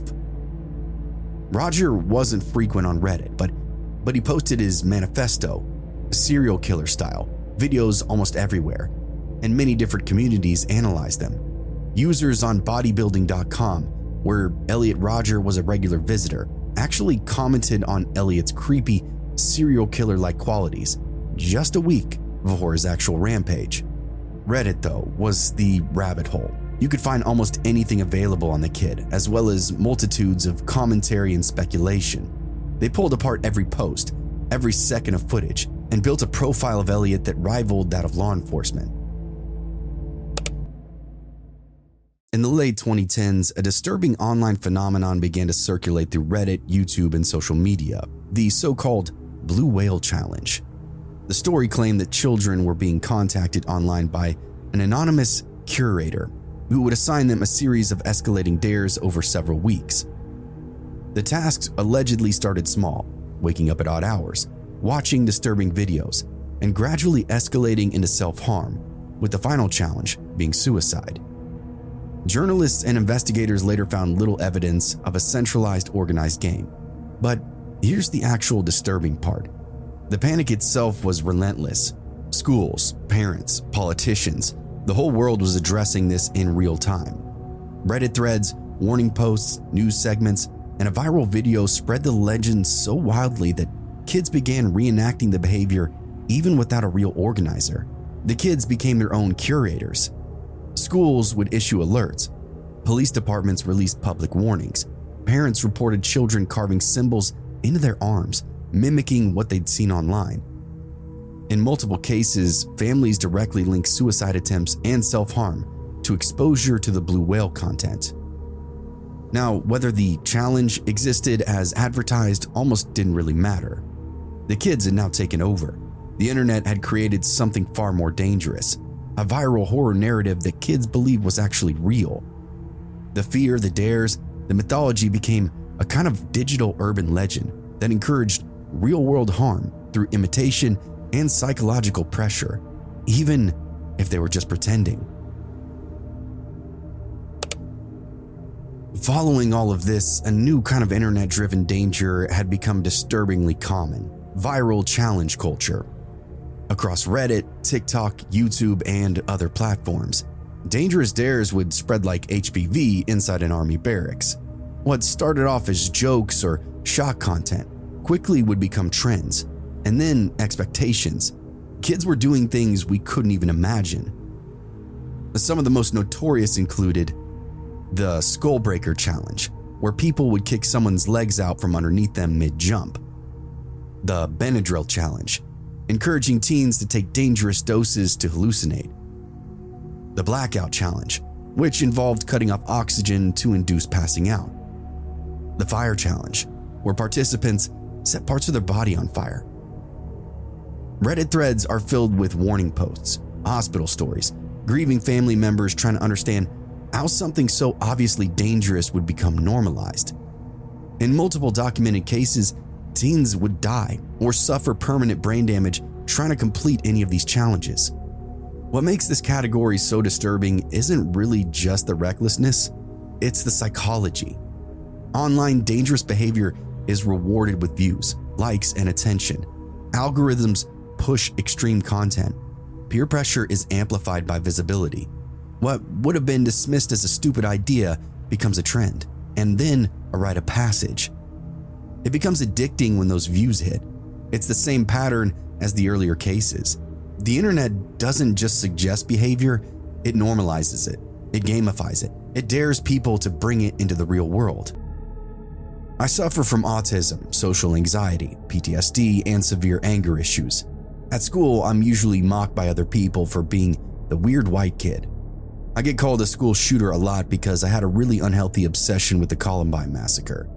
People laughed when they said it, like it was a joke, like it couldn't possibly land them anywhere dangerous. Teachers overheard it sometimes and didn't even intervene. After a while, I stopped correcting anybody. When you hear something enough, it starts to feel assigned to you, like a role in a family. It was just the space that I seemed to be filling. I was 16 at the time, living in a small country with strict firearm laws, but access still existed. I was already unraveling. My best friend, the person who used to pull me back when my thoughts got extremely violent, started to ghost me, only reaching out when he needed money or some kind of favor. My ex-girlfriend had just broken up with me, and my social anxiety had hardened into something like a callus inside my mind. I wasn't just sad anymore. I was bitter. I was humiliated. I felt like everybody around me had a script for life, and I was improvising. Anything that went well for a peer or a neighbor would infuriate me. I wanted to set fire to anything positive, anything successful. I got dumped the night before because she liked another guy, a guy I knew pretty well. The details sound small when I write it all out, but at the time, it felt like proof that I was in fact replaceable. How else could I feel? That morning at school on August 25th, 2018, everything felt hostile. The hallways were suffocating. Every laugh felt directed. Kids were picking on me, threatening me, laughing at me. And I remember thinking how inescapable this all was. Like this was just what my life was now, forever and ever. I carried a journal everywhere with me. It was messy, angry, mostly incoherent babblings on violence. Writing was the only way I could slow down my thoughts. But on this day, the writing didn't slow down anything, it actually accelerated it. I felt this overwhelming surge of rage mixed with suicidal thoughts, like two currents feeding into one another. I started writing about hurting the school, not dramatically, not emotionally, just line after line, detached, almost clinical. That's what scares me now. There was no panic, no adrenaline, just a sense of momentum. Everything felt natural and fine in the moment. I walked out of class in the hallway. I passed a friend and told him, "Dude, go home." He asked me why, and I told him that I'm gonna do something. You should get the fuck out of here. I still replay that moment over and over, how casually it came out of my mouth, like I was warning somebody about bad weather before a storm would roll in. And I guess I was the storm, a black cloud of hatred that was about to punish everything around me. I messaged my ex, told her to forget about me. She knew I'd had these thoughts since I was young. She panicked immediately, called me over and over, trying to ground me in the moment, telling me to breathe, asking where I was. I was almost outside when everything collapsed on me. I saw it all at once. The permanence, the headlines, the families, the fact that I wouldn't be just ending my life, but poisoning other people's forever. I called the mental health clinic, asked for my psychologist, told them everything about what was almost about to happen. Saying it out loud shattered that illusion that I was in control, and soon I was weeping, hyperventilating, on the edge of delirium. It was hands down the most terrifying experience of my life, not because of the chaos, but because I learned how thin the line really was, how easy it was to drift towards something irreversible without realizing you crossed a point of no return. I was committed fully to ending any and everybody that had ever caused me grief. There was nothing that would stop me inside my mind. I'm actually in a healthy relationship now. I cut my old best friend out of my life, let him know the damage that he caused me, which was very relieving. I'm still on good terms with my ex. Therapy forced me to confront things that I buried, bullying, resentment, the way anger had become a buffer between me and reality. I even transferred to a school for students with mental health issues for a while, just to slow everything down and reset. The country I live in now is very considerate when it comes to mental health services. I've told a few close friends. I've told my mom and my older brother. And every time I say it, it feels unreal now, like I'm talking about somebody else. But it wasn't somebody else. It was me. It was me that almost murdered students in every classroom. Me that nearly secured a firearm and pumped round after round into innocent casualty. I can hardly stomach the thought now. Update. I didn't make this Reddit post for praise. I expect judgment. I'm posting it because this almost destroyed everything, and because it didn't have to. I got help. I'm still getting help. My anxiety is lower. My anger isn't consuming me any longer. I haven't had serious thoughts like that since. If you're hearing this and you recognize yourself in any part of it, there is another way. Please reach out for help before a moment becomes a legacy that you can't escape.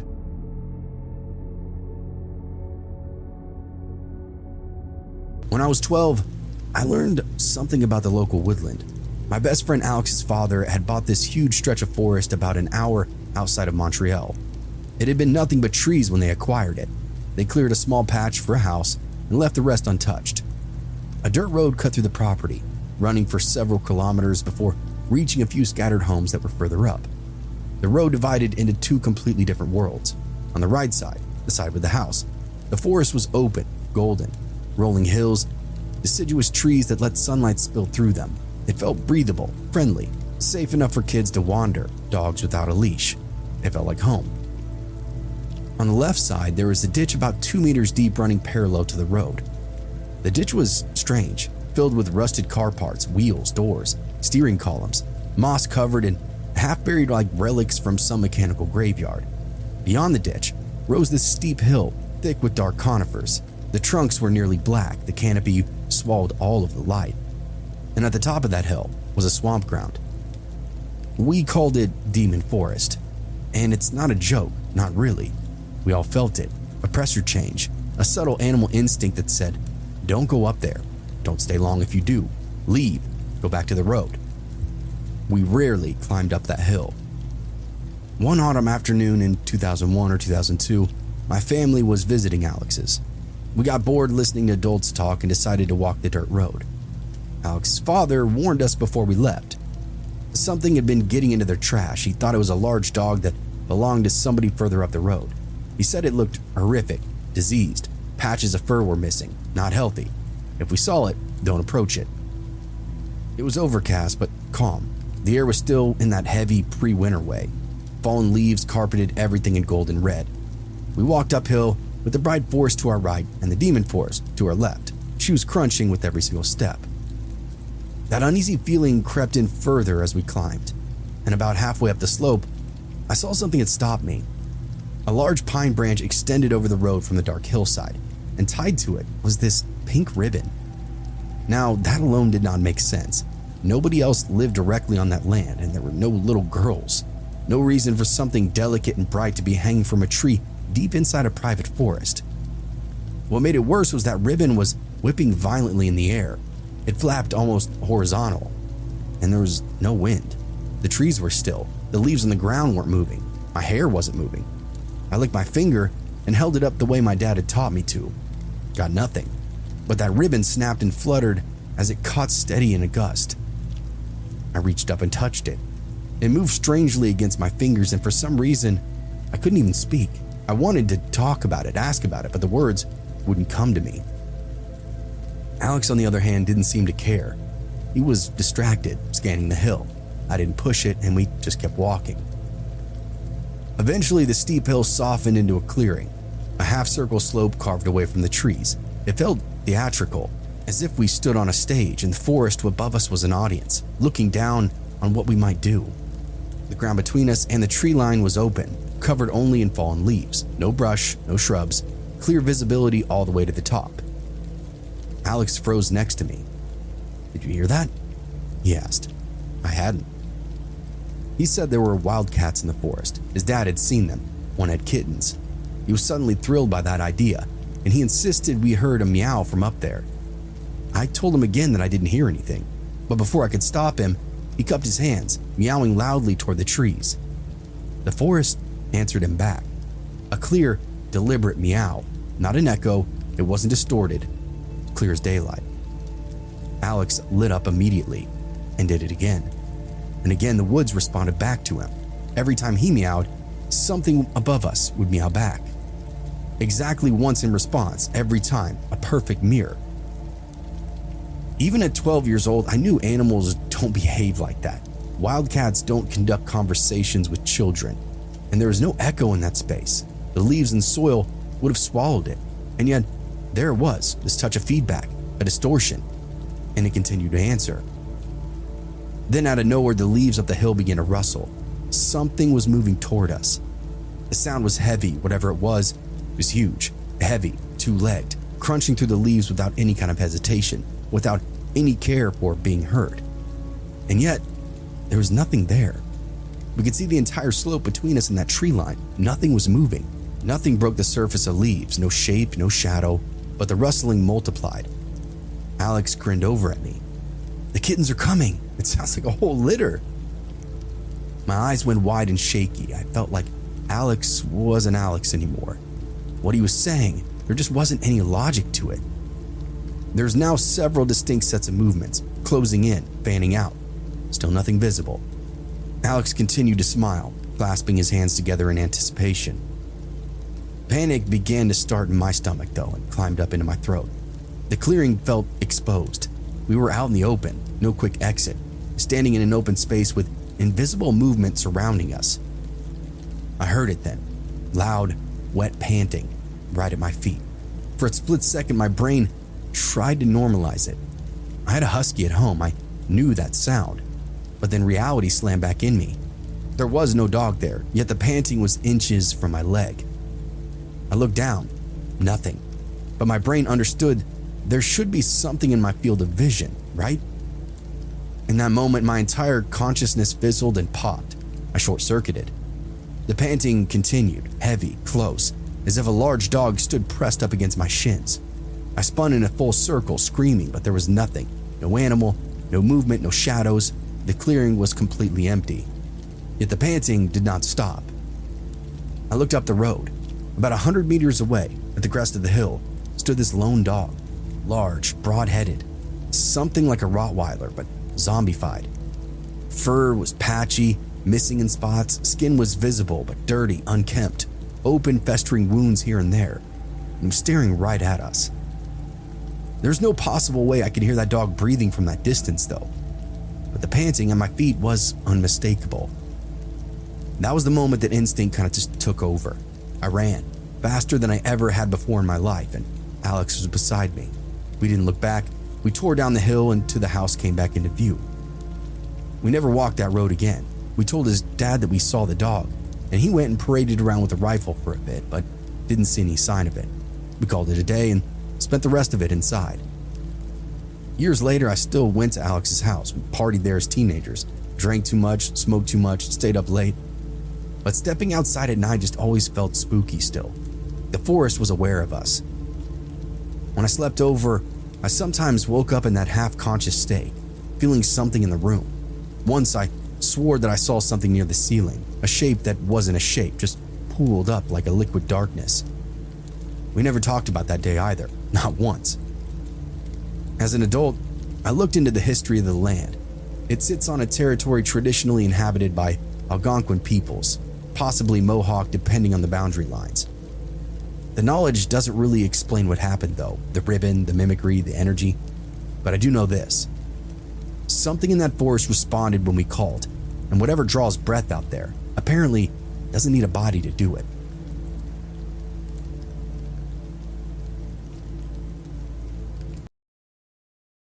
This happened to me Wednesday night. So my boyfriend lives in the town over and he orders me lifts back and forth to go and see him. We've been doing this for over the past 7 months without any problems. But we spent the day together and had an amazing time as always, and he ordered me a lift back home. The guy pulls up and my boyfriend puts me in the car and gives me a passionate kiss goodbye. The driver is from Cuba, hardly speaks a lick of English and is using Google Translate the entire time to talk to me. First, it started off as, "Do you mind sitting in the front seat? I don't like for people to sit behind me." Okay, no problem. However, instead of letting me out of the car, he asks me to climb over the seat, which made me feel a bit uncomfortable, and then I realized that he was staring at me the whole time that I'm doing so. Then he proceeds to tell me, "I hope I'm not being too daring, but you're very beautiful." Okay, cool, I get this compliment all the time, so I say thank you, but I'm a bit put off by this, to be honest. He goes on like a regular driver, asking me if the music was okay, and the volume and all that, you know, the regular stuff. Then he starts asking me about the address that I'm going to. "Am I taking you to your home?" I reply, "Yes, I'm going home." He then asks, "Can I go home with you?" I laugh at this and say no. He asks about the guy that put me in the car, if he was my boyfriend or my husband. He's my boyfriend, my soon-to-be husband. He asks, "Can I be your boyfriend too?" I say absolutely not. He asks why not. I say that I'm totally against that I'm in love with my boyfriend very much and that I'm extremely loyal and faithful to him. He says he doesn't have to know. In Cuba, we believe in having multiple partners, and not all of them know about each other. And I say, well, that's definitely not a thing for me. I don't believe in that one bit. He says, "Your boyfriend makes the mistake of sending you home alone. I would have taken you myself to make sure you got there safe." I'm getting very upset at this point, and I'm only laughing at what he says, trying to maintain a friendly composure because I know how ugly things could turn if I start giving this guy attitude. He doesn't speak again for a while, and when he does, he asks me again if he could come home with me. I tell him no again, and he says, "You're so beautiful, I really want to be your other boyfriend." I don't even say anything but shake my head no and start fidgeting with my phone. He tells me that he has a lot of money and that he would take care of me. I told him that I didn't care about that and that I wasn't interested. He asks if he could give me his number so that we could text each other, and I say no. After what seemed like an eternity, we pull up to my house and he gets down trying to help me with my bags. I decline his help and he tells me, "Hold on," and pulls out his phone one more time and asks, "Can I come inside with you?" I tell him have a good night and to have a safe trip back, and dart inside as fast as I could, locking all the doors behind me, calling my boyfriend immediately so that he could report this weirdo because I don't want this unpleasant experience to happen to anybody else. In the end, though, the only thing Lyft did was give my boyfriend a $5 credit to his account for the unpleasant experience. He wasn't even able to tell him. He really wasn't even able to tell them why it was so unpleasant. And look, I know, stories like this aren't actually the scariest or creepiest ones out there, but if you were a young woman and in a stranger's car like this, and they were pressing like this and trying to come into your home and everything, trust me, going through something like this is actually pretty terrifying. So yes, ladies, creepy drivers are definitely a thing, and please, be careful out there. So I'm a man living alone in an apartment, for reference. I was walking into my building this evening and a lady that I've never talked to before and rarely even seen said hello. I'm personable and polite, so I said hello back and went to walk into the building. Then she asked how I was and how the weekend was going. I assumed it was just some friendly small talk, so I obliged, and then immediately she asked where I worked and how long I've lived in the building for, which threw me a little bit but seemed innocent enough. Then, about as soon as I finished answering, she said, "No one has ever helped me or offered me help my whole life, and I'm just trying to better myself, but nobody will help. People don't ask me to go out and do any fun things, and I like to do fun things." So I just kind of stammered something about how that's rough or whatever. Again, immediately once I stopped talking, she started up the same thread, a bit frustrated and exasperated. "I don't have any friends. No one offers help. I'm just a nice person." I'm paraphrasing, but that was basically it. This whole time she's like barely blinking though, won't break eye contact and is kind of cornering me as well. My hair on the back of my neck is up and my skin is crawling, and my super came out and said that she needed me for something and got me inside. She then told me that I really shouldn't be talking to her. I said that I thought maybe she was just lonely and socially inept, but she said to avoid her. Women like this seem to have a good instinct about dangerous or unhinged people, so I plan on following her advice, but as someone with friends on the spectrum and having worked with the mentally disabled in my life, I at first thought that maybe it was just that.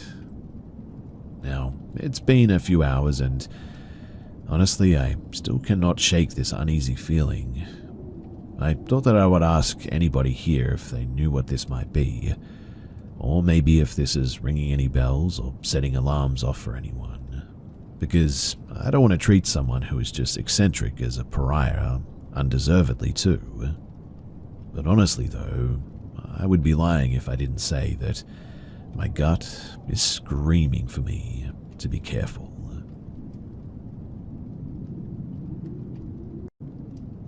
Over a year ago, I was forced to move out of my apartment due to a serious mold problem that was making people sick, and the management refused to remediate it to the extent that we needed them to, and they did as little as legally possible, basically. But because of all of my things that were there essentially were caked in toxic mold spores, it was a huge effort to thoroughly clean what could be cleaned and bring the rest to the dump. We didn't thrift them because, well, the contamination was either too difficult or just not possible to clean certain items, like couches and mattresses and things like that. But anyway, my sister-in-law was helping me sort through everything that I owned to determine what was worth keeping and cleaning. I lost most of my belongings at this stage, but while we worked, she kept saying that she felt uncomfortable in certain rooms and couldn't shake the feeling. I didn't think too much of it. We were alone at night, and I suggested that we move out to the brightly lit porch instead. Every now and then she would turn back inside to grab a box or a tool or whatever, and then she said that she saw some shadow figures. She said that she didn't say anything earlier because it might have been her imagination, but now apparently she was sure. Well, we had done a lot of work, so we decided to just wrap things up and leave in the end. Now, on the way back to the car, she glanced back at the unit and she froze. She then says, "Look in the windows. You don't see that?" I didn't see anything out of the ordinary at first. She then held firmly onto my arm while trembling slightly and said, "How do you not see that? It's right there." She was apparently seeing a shadow figure, clear as day, looking right at us. Now, I may not have seen anything or felt anything, but just the fact that she was just standing behind me, gripping my arm harder and harder, and now had tears in her eyes. This woman is no actor. She was genuinely terrified. So now I was a little bit spooked myself. We got into the car and we left, and she said that the thing followed us with its face. I don't think that she could see discernible eyes, though, as we drove past it. We said some prayers to St. Michael and others, and really, that was about it. Now, could it have just been the mold problem? Maybe, but as far as I know, the mold in there, it really shouldn't have caused anything like that. Could she have just been seeing things? Possibly, but why the reaction like that? To this day, I'm really not sure what happened, but all I know is that it was a bit of a scary experience, and to be honest, I was glad that I was leaving. For a little bit of context, this happened last year around February. I am 17 and I'm a female. So, it was a random day. I had just finished school and I was home.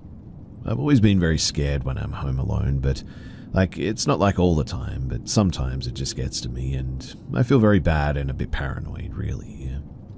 I'm just going to describe to you as well how my hallway is made so that you can understand the context to this story.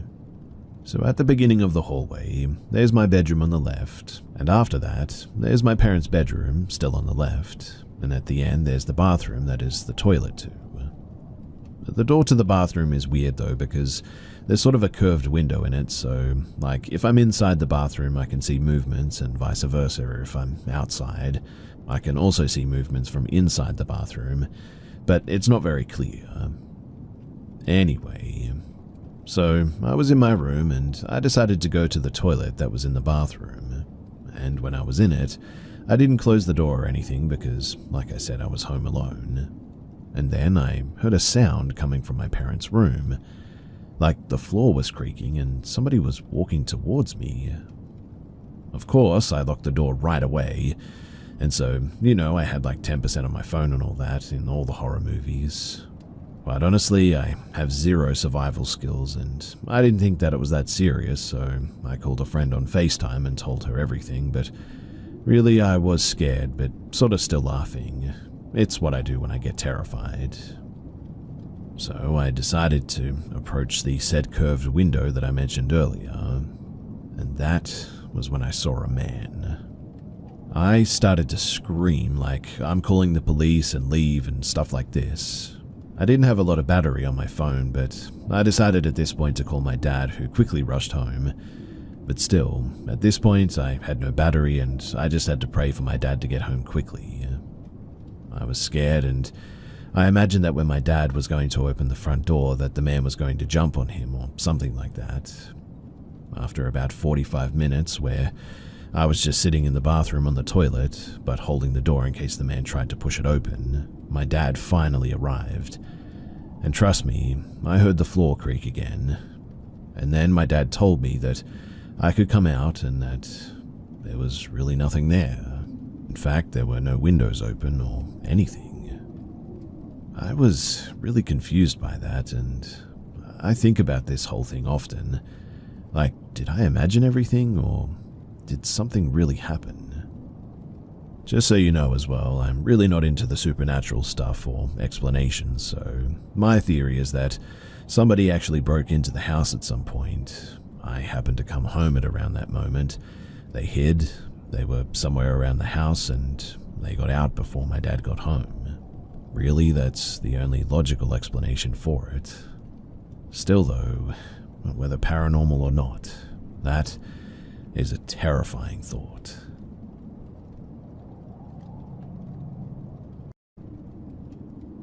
About 6 or 7 years ago, a friend and I were on our way to visit another friend of ours who had moved to a small town for a teaching job in a state high school. All of us grew up in the same seaside state capital, and the small town in question is about 120 kilometers of bad road, curvy and slippery, but through it is a very scenic route as it goes through hills and also a natural reserve. Now, I cannot remember much of the tree trip per se, but really it doesn't matter too much. I was driving and we hopped onto the highway that goes inland. Rain was pouring down and we were listening to Black Flag whilst talking about music when I stopped at a gas station because the gas was getting low, and this friend and I, we're kind of charmers, so we start some small talk with the cashier and I mention that we're going somewhere. The cashier then mentions a shortcut through a dirt road instead of the usual highway, citing that it would cut 30 minutes short off the trip, but that it wasn't really that safe given the weather conditions. I emphasized that it was raining hard, but we were both idiots and, at the time, drunk idiots as well, so we kept an eye on the entrance and took the shortcut. It was a rocky road that cut through the Atlantic forest, probably illegal since it also cut through a national park. Due to the heavy rain, as you can imagine, it was especially rocky and muddy, so I had to keep a steady speed of about 5 to 10 kilometers per hour, in a Ford Ka 2015, mind you. There was not a single light in sight as well. Not a house, not a street light, only the car headlights showing nothing but water pouring down, and a disgustingly horrible road ahead. We were joking about how the rain stopped, and my friend said that he wanted to take that chance to take a bit of a leak, so I just stopped in the middle of the road and I told him to hurry up. He then covers his shoes with a pair of plastic bags from the beers that we bought and goes to the front of the car. I honk a few times just for the heck of it, to take a few laughs of the situation, and he moves a little bit forward where the headlight sort of doesn't hit him anymore. And it took the time to light a cigarette to hear him kind of exclaim, sort of yell in fright, I guess, like when you're taken by surprise by something. And the guy ran back to the car, slipping and falling on the ground and messing up all of my passenger seat with his muddy pants and slamming the door. He then looks at me and says that he saw what he believed was a mountain lion or something like that, and that I should slam the gas and get the heck out of here. Obviously, I couldn't do that because of the conditions. Also, it would mess up my car's suspension. Instead, I turn off the music, we wait a little bit, and nothing happens. But after about 20 seconds, we both see a huge, and I mean absolutely massive figure move between the trees. It was at least 2 meters tall or so, and we couldn't really see much of it, only black fur and the eyes that reflected the car's headlights. But as fast as we saw it, the thing went left and back into the woods. I think that I speak for both of us when I say that we were absolutely frozen and ecstatic all at the same time. To this day, I still don't know how I could remain calm enough to start the car and slowly drive away to our friend's place. We told him about it, and he said that it was probably a mountain lion still, but I don't know. Mountain lions aren't typically 2 meters tall. They may be horizontally that long, but not tall. And I swear that I could hear its footsteps as it ran away as well, despite the windows being closed, so whatever it was also extremely heavy. Anyway, I just wanted to share this in case anybody out there might know what the heck we saw that night. about a year back. I was standing in my balcony around 3 a.m. at night, smoking a cigarette. I was facing the window, and in the window I saw a reflection of something sitting on the rooftop of the building opposite across the street. I turned around and there was nothing. I continued smoking, and as I look up at the roof again, I saw a dark figure sitting on the ledge of the building. It wasn't sitting normal too, kind of like how Spider-Man sits on a light pole, like it was hunting for something. I kept looking at it, trying to figure out what it was and if it's really what I think it is, or am I just sleep deprived or something. After like half a minute of me staring though, I felt like it looked back at me, and I just kept staring at it, and I was completely lost. It was a little bit dark, but I'm certain that this thing had almost human-like features, but in the most messed up way imaginable. A skin that kind of looked burnt, and I'm sure that it didn't have eyeballs and just 2 empty eye sockets. When I realized what I was doing, I immediately turned my head down. Just a second later, I looked up again, and it was gone. I went inside and drank some water, and I then hear a scream coming from somewhere nearby. I went to my balcony again, and the screaming didn't stop. It sounded like a woman, but there were no breaks in the scream. It was a continuous loud scream. Me being a bit of an idiot, I went downstairs and started walking towards the sound. The road was dimly lit and not a soul in sight. I walked, and I think about maybe 500 meters in, I realized suddenly that the sound was exactly like it was from my balcony. The sound should have been louder, much louder, but it was exactly the same. So I kept walking towards the sound, and I walked for a while and still didn't get any louder. Every once in a while I would forget that I was walking, or even where, and just kept walking, and then I would sort of snap back as well. It was a really strange feeling, and at this point I realized that I had come quite far from my house to an almost barren area. So I started walking back towards my house, and the screaming didn't stop. It was an extremely eerie sound, almost human but not quite. A human's breath while screaming, but whatever it was, it didn't sound right. It's almost like I was drawn towards it too. Anyway, I eventually reached home and opened a can of beer, and after a while I went to sleep. I woke up the next morning and went to that rooftop to see if I could find anything. I first inspected the spot that I first saw in the reflection, and then the ledge, and there was nothing. I used baby powder as well. Don't judge, I know, kind of cringe. And a transparent tape too, to see if I could find a fingerprint or find any cells in the sample, but in the end I found nothing. Now, here's the thing though. I don't really believe in ghosts or the paranormal, like, at all. I honestly still don't because, well, I'm just a scientist at heart. But I cannot for the life of me find an explanation for this incident. It never haunts me. I didn't lose any sleep over it or anything, but I still wonder what it could have been. I know I wasn't seeing things. I mean, I wasn't drunk or high or anything. I guess the reason that I'm sharing this story after a year is because, well, 3 days ago, I was sitting with my friends and we were sharing weird things that we haven't told anyone about, and I shared this incident with them and they were pretty terrified by it, especially because they know that I'm the kind of guy who laughs at someone who claims that they saw a ghost or even someone who believes in one.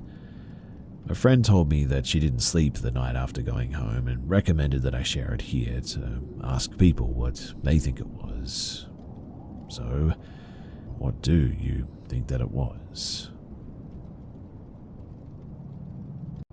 I'm sharing this because I found this place tonight, and I thought that I would share something that I've experienced probably around 2005 to 2006, when I was about 10 to 11 years old. I've never told anyone about this, and I always felt the need to, though. It's just one of those things that I'll always remember, I guess. So, When I was a kid, we used to go on these monthly vacations in August to a beach town here in Portugal called Sesimbra. It was always very fun, going to the beach every day, playing football with my cousins, going out for dinner to eat seafood. Honestly, it was a really great time to be Portuguese and travel in your own country. Anyways, this old lady would arrange us beachfront apartments every year, and it would vary, some worse, some better. There's this huge building at the end of California Beach, though, which seems to be falling off the edge, and there's these sort of wooden stairs that you need to climb to directly access the building from the beach. If you've been there, then you'll know what I'm talking about, but we were spending the monthly vacation on this building specifically, on one of the top floors. I believe it was the 8th floor, and I used to sleep in the living room couch, which had access to the balcony. I cannot remember sleeping alone on a regular basis, mainly because I was really scared of the dark and being alone at that age. Usually my dad would sleep there as well, while my grandparents stayed in the only bedroom. However, I can't remember why he wasn't there this particular night. But since he worked a full-time job, he would often stay only for 2 weeks instead of the whole month, so it's probably why, I would guess. But anyway, all of that is to say that I was sleeping when I woke up, startled, and I couldn't move. I was conscious, and I don't think it was sleep paralysis or anything like that.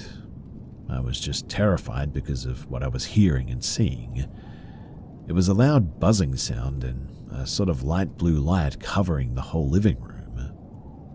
I swear to you as well that I was so scared that I just couldn't face it, because I felt like this presence, or whatever it was, wasn't good. I don't think it was evil or demonic or whatever, but just terrifying and sort of threatening. It seemed to be some kind of a UFO just hovering near the balcony. I promised myself not to move until it was gone, and then the weirdest thing is that I cannot remember if I fell asleep again or if I simply waited for it to go away, but the next thing that I remember is that it was morning. What I do remember, though, is thinking to myself, this isn't a dream, this is real, and I won't forget that this is really happening. So obviously I remember that part, but as for that time gap, I have no idea what happened. Anyway, this felt good to get it off my chest after so many years and finally voice it and tell some other people. If you have any input or if you would like to share any thoughts, then please do. I've been a mall security guard for about 4 years when I first met a dude called Craig. Guarding was something that I fell into around 2009 when the job market went and pooped its pants. The pay was okay, I didn't mind working nights, and some of the store clerks used to work us into their 20% employee discount, which was awesome. All my coworkers were pretty laid back too, including the boss. They were just regular guys bringing home a paycheck who didn't go looking for any trouble. But then Craig got hired, and right away, we all knew that he was different. Craig was a short, balding dude with glasses who was either at the end of his 30s or the beginning of his 40s. And word had it that he'd been a security guard ever since he dropped out of high school, and that meant for a while. But you'd never have guessed it from just looking at the guy. He was shy, quiet, and didn't strike me as someone who could handle himself if things got physical.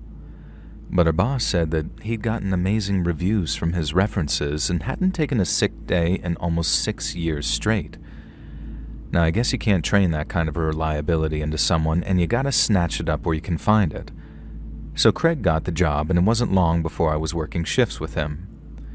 Now, including those in the parking lot, the mall had like 20-something security cameras, meaning a lot of our job was spent sitting in front of a giant bank of screens while watching for shoplifters and car thieves. In the daytime, we were the eyes in the sky, and definitely much more of a reactive force than a proactive one. Night shifts were a different story altogether, but I'll get to that later. So one day, me and Craig are sitting in front of the screens.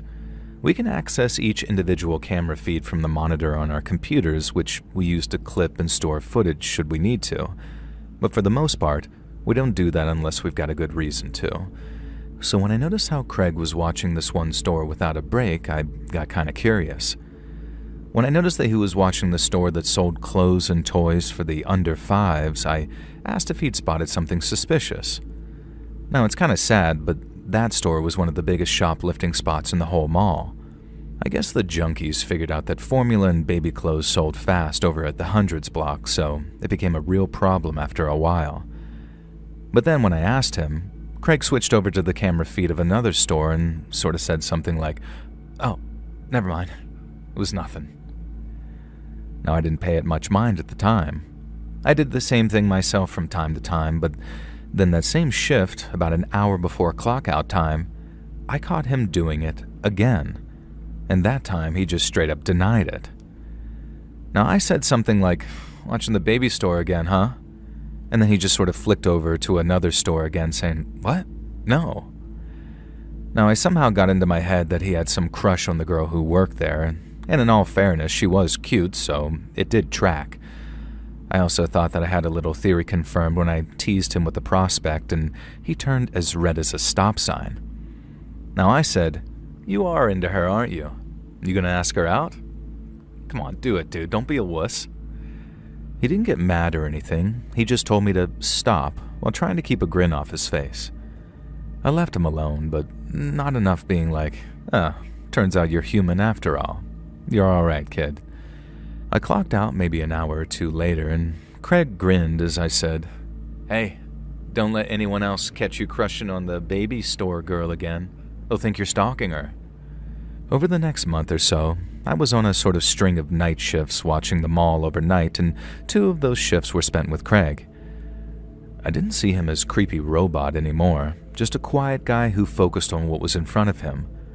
But I did give him hell about not asking the baby store girl out yet. I told him to live a little, because the worst she could say is no. That's not even like he had to go anywhere near the store during daylight hours either, not unless it was an emergency.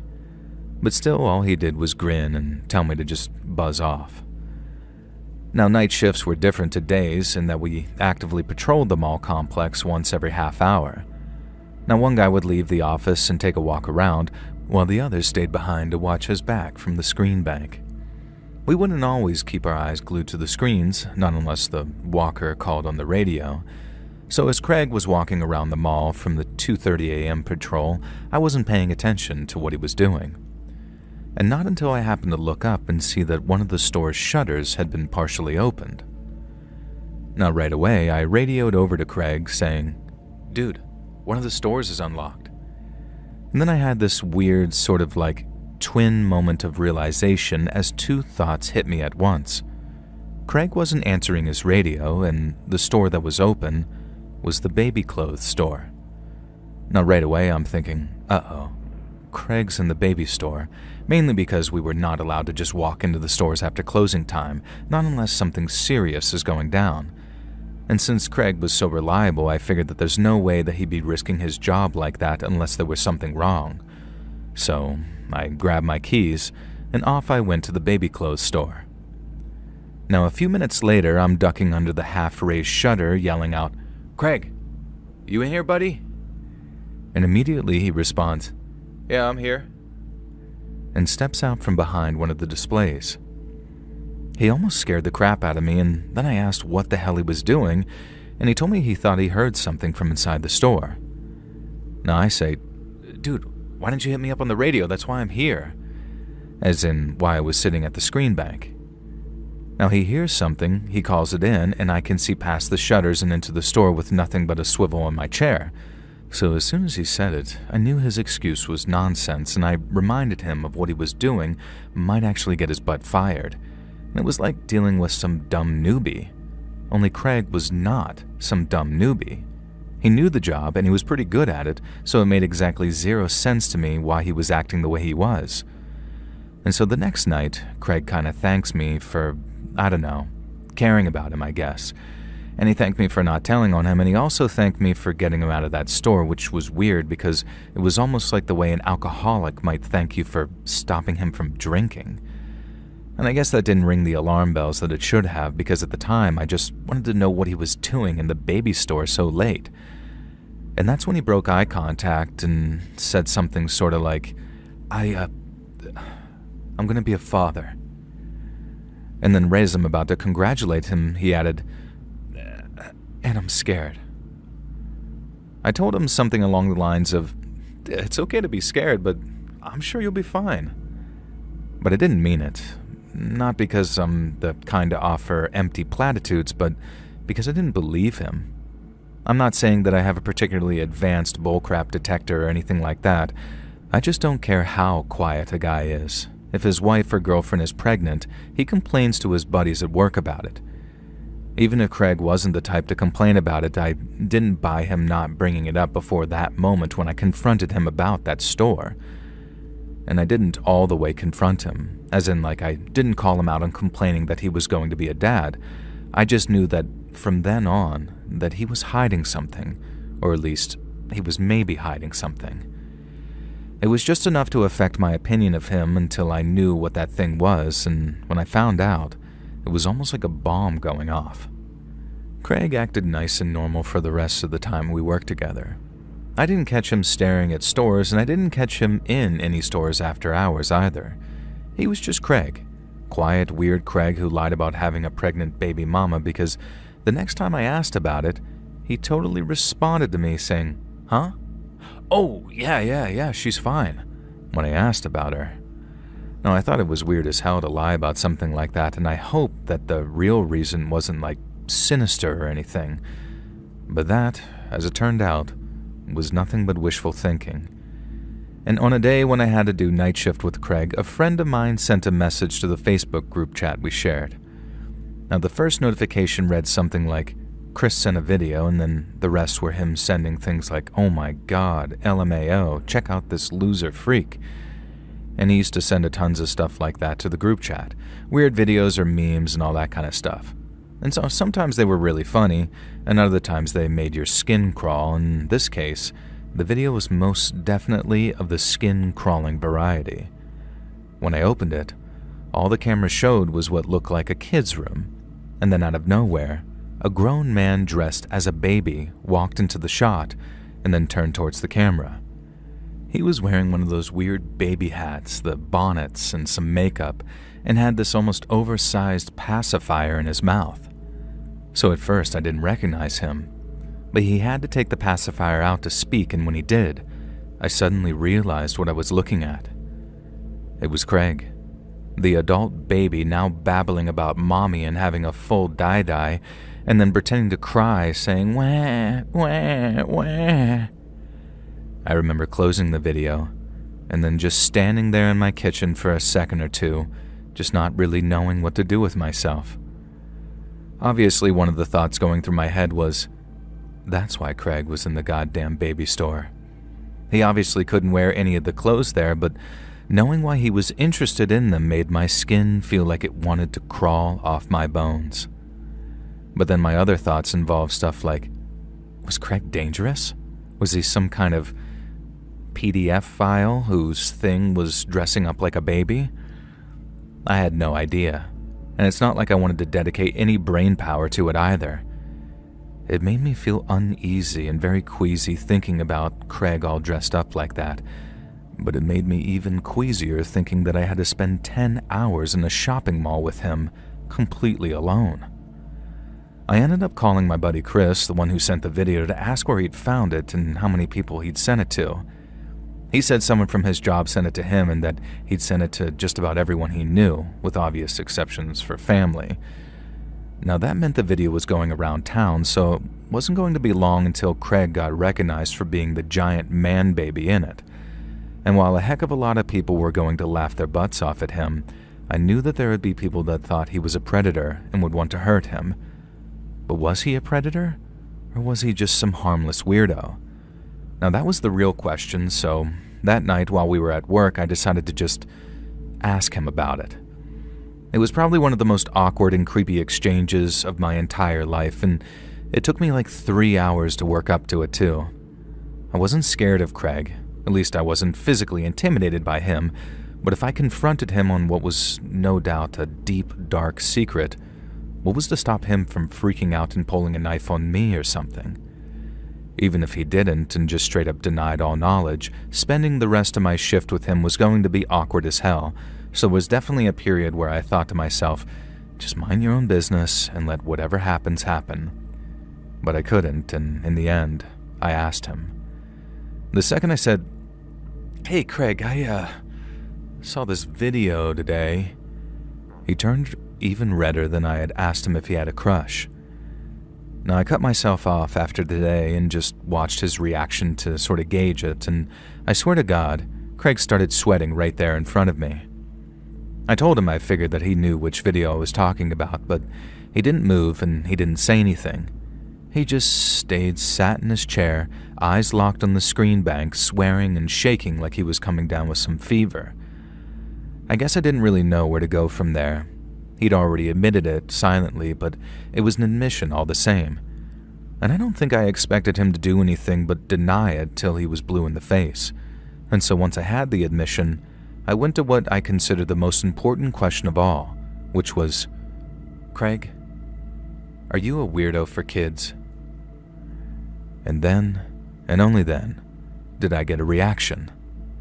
His head spun around and he says, "No, it's not like that, dude. I swear to God, I'm not." It was a very strong reaction and one that had a pinch of outrage to it, and not the kind of "please believe me" that you get when someone is lying to save their skin. Now, I guess I never truly know for sure, but in the moment, his answer, it rang true, and I believed him, but that still left the question of what the hell was he doing making those videos? And I guess it might sound a bit weird, but I kind of backed off on wanting to know why. I mean, I could probably take a shot in the dark and it wouldn't be too far off, but even if I knew, it wouldn't change anything. Craig was weird. Really weird, actually, but as far as I knew, he was harmless, and I actually kind of liked the guy too, so there was that. And then, because I liked him, I knew he didn't deserve what was definitely coming his way, and I told him to quite literally get the hell out of town. And Craig knew it too. He knew that once people saw that video, and knew the guy who made it was a security guard down at the mall, it wasn't just his job he'd be in danger of losing. And so even though his record was clean and I didn't personally believe that he was some kind of diddler, the best thing for him to do was leave town and start over someplace else. And once I was done giving my speech, Craig looked like he was searching for the right words, and then he burst into tears out of nowhere, and he didn't stop crying for a good couple of minutes. Now, don't get me wrong, I didn't feel too bad for him. Uploading videos like that was dumb as hell, and it was only a matter of time before someone recognized him. But his dumb mistake had ruined his life, or at least it was going to ruin his life if he didn't find someplace far away to live, and fast. Well, that was the last I saw of Craig. When we clocked out, he thanked me for letting him know that his video was going viral, and then told me that I might not see him around much anymore. I told him I was sorry to hear that, but it was for the best. He needed a fresh start someplace else, and he needed to fix whatever needed fixing so he didn't feel the need to put that kind of crap online. Because it was either going to get him hurt, or, this was half the reason I felt very little sympathy for him, I felt like whatever his thing was specifically, it had the potential to turn into something dangerous. Like maybe he was telling the truth when I asked him if he wasn't some kid like her or not, but people change, right? For better and for worse. And a dude who dresses up like a baby and chooses to do so in some skimpy little diaper thing and not like a onesie, that stuff's gotta have the potential to get worse. I don't care what anyone says, and I say that as a father of 2 daughters. Craig was gone by the time everyone realized what he was posting. All our coworkers either got sent the video directly or they got told about it at work. And so Craig's reputation was just about obliterated come the end of the week. Our boss said it was good that he got the hell out of town because he'd have fired his butt if he tried to stick around. And there was a lot of hate towards Craig like that, and I get it. But all I really feel anymore when I think about him is fear. I hope he's doing okay and that he found a good woman or man or whatever and settled down, because one of the alternatives is that he didn't get himself together and he got worse. And then if he gets worse, maybe he'll do something terrible with a kid or a baby. And then it'll kind of be my fault for not taking him around the back of the mall and shooting him when I had the goddamn chance.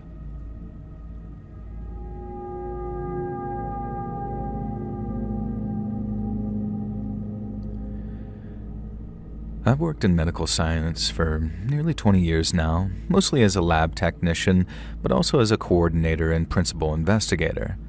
And many years ago now, I used to work in a small medical clinic in the greater London area. We mostly ran blood and urine tests, and while we had an x-ray room and a few other things too, it was 95% blood and urine week in and week out. And as you can imagine, we're exceptionally careful when handling samples.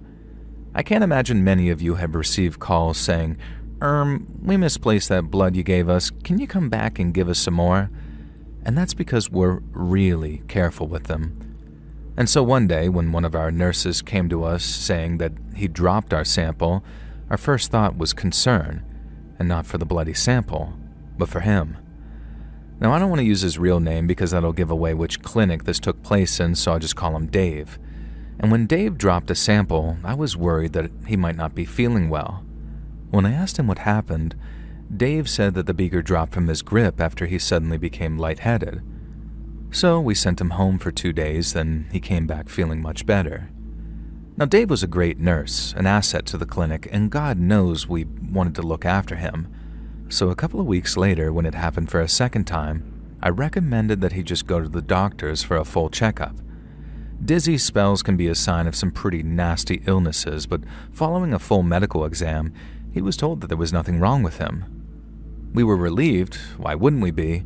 Not to mention, Dave did admit to skipping breakfast on the day of the second spill. So once again, it passed without too much suspicion, and Dave continued to work at the clinic. But then came the day that I walked in on him doing something that I told myself was impossible, and it felt like I was hit by a train. We trusted Dave to be alone with the samples, so it wasn't in the least bit unusual for him to be left alone and uninterrupted for sometimes long periods of time. So when I walked into the containment lab, I caught him by surprise, just as he was lowering a sample beaker of urine from his mouth. I froze. He froze. Then he dropped the beaker to the floor and mumbled something like, I dropped it. But it was too late. I'd seen everything, and there was no unseeing it either. Dave begged me not to tell anyone. He swore that he'd never do it again, and even offered me money to keep quiet. But what else could I do? To say his behavior constituted gross misconduct would be putting it mildly, and we simply couldn't have anyone with such inclinations around the clinic. End of story. As you can imagine, it was quite a big deal, but all the General Medical Council was interested in was keeping it out of the papers. So when Dave just sort of disappeared, it suited everyone just fine. It was the end of our problem, but not the end of his problem, because procedure stated that we pass on what we'd learned to the police. Dave had broken laws pertaining to the mishandling of biological materials, which covers everything from blood to stool samples. It was unlikely that he'd be locked up. A first offense would get him a fine and suspended sentence at most, so we were told, but he'd never be able to work in the health service ever again. His life as he knew it was over. But to be fair, he probably should have thought about that before he decided to take a shot of piss right as I walked in. Now anyway, life moves on without Dave, and although we missed his skills and experience, we did not miss the feeling of knowing that there was someone like that working amongst us. I think it was like 6 or 7 weeks, long enough that we'd almost let the whole sorry episode slip from our minds, or at least I personally almost had anyway. And then one day, after driving home from work, a car pulled into my driveway behind me, having followed me home from the clinic to block me in. Now, I knew who it was the moment I saw the car. I'd seen that car almost every day in the clinic's car park for almost 3 years. It was Dave's car, and he had followed me home. He walked down my driveway towards me as I got out of my car, shouting at him to get away from my house before I called the police. Now, I made such a racket that my husband actually came out, and our kids watched from the front window as he walked Dave back up the driveway. He wasn't polite about it either, neither of them were, and Dave only started to back off once my husband had promised to bounce his head off the concrete. We reported him to the police, but since Dave was out on bail, there wasn't much that they could do unless they caught him in the act of actually threatening us. All they could do as it stood was warn him to stay away from me, or his attempts to do so would constitute harassment. But it didn't stop him, and things only got worse. It all culminated with Dave trying to drive me off the road one evening when I was on my way home from work. I knew I was in trouble from the second I looked in my rear view and saw his car in the road behind me. I just didn't think that he was mental enough to try and scare me in such a dangerous situation.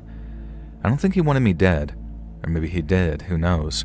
But if I think he really wanted to murder me, he could have done it with a knife come closing time at the clinic. However, that didn't make what he did any less frightening because his reckless driving ended up with me careening off the road and into a ditch. I wasn't hurt, not too bad anyway, but I did need to go to the hospital to get checked out just in case. It was a horrible experience, but like many dark clouds, it did have a silver lining.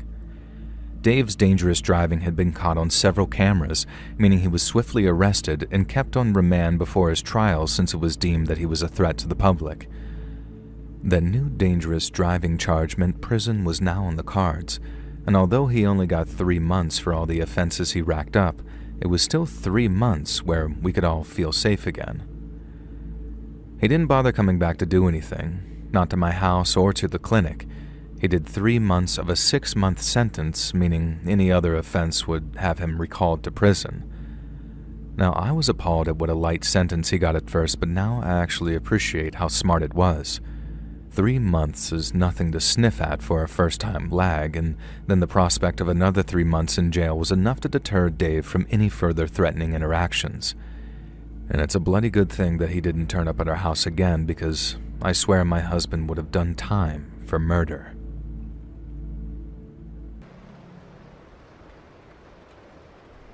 So my house was built in the 70s. Not particularly new, but not really that old, I guess, too. We moved here in the early 2000s. I don't really know any of the history behind it, but we've always joked that there are ghosts here. Doors slamming, creaking, and things randomly disappearing has always been blamed on ghosts, but around 5 years ago, it started becoming a tad more aggressive, you could say.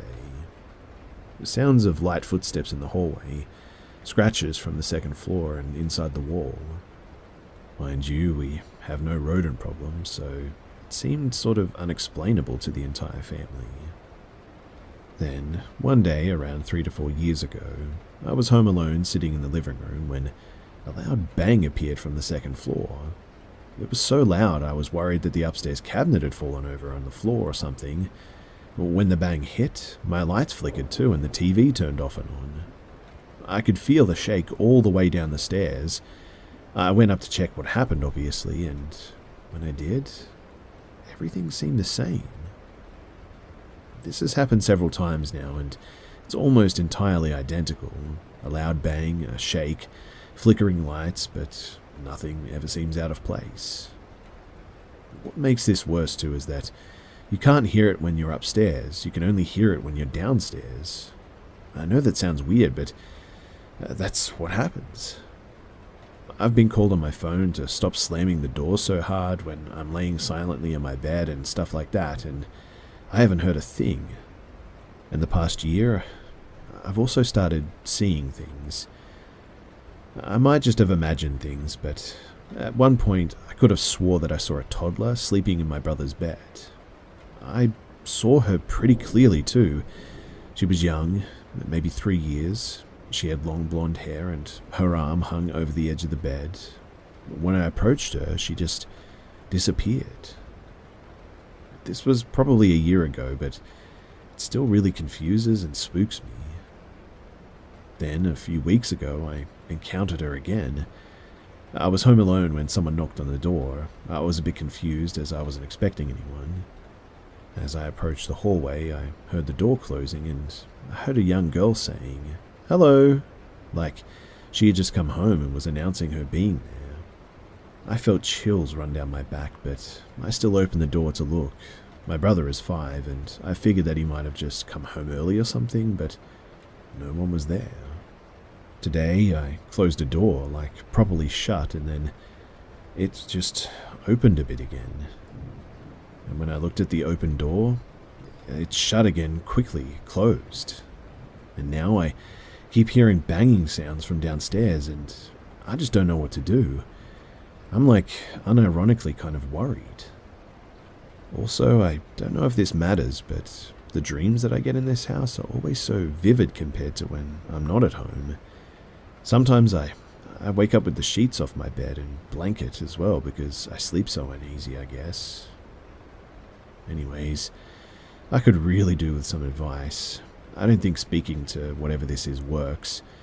I tried, and I guess maybe things stopped being so noisy for a bit, but then it would just start up again, and that's been a bit of a theme for this whole thing. So yeah, if you have any advice, then please do let me know.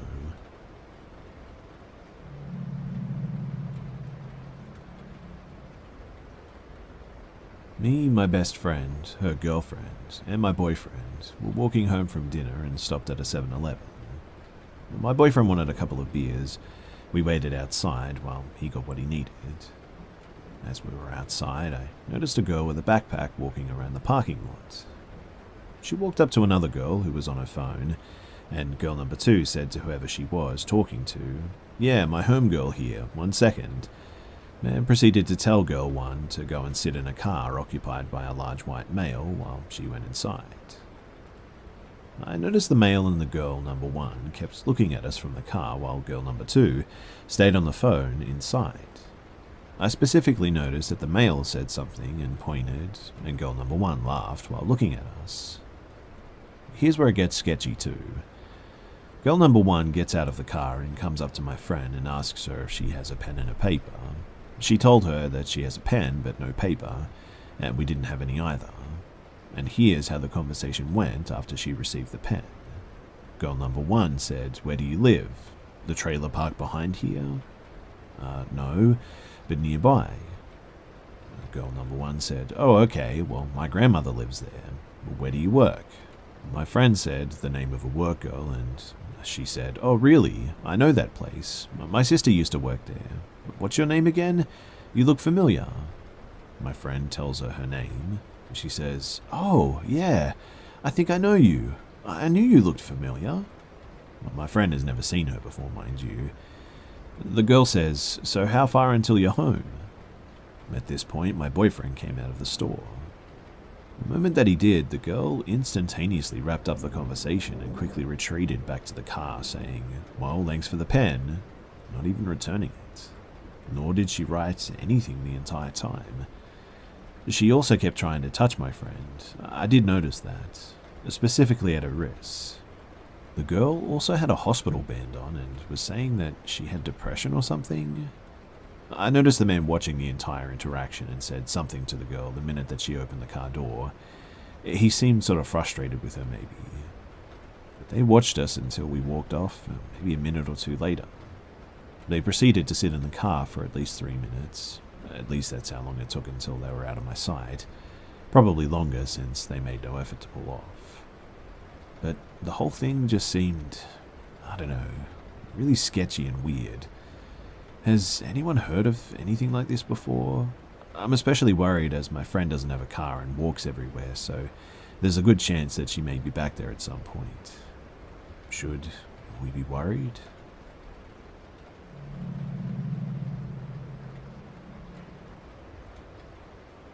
So I was a security guard for this local company in my area.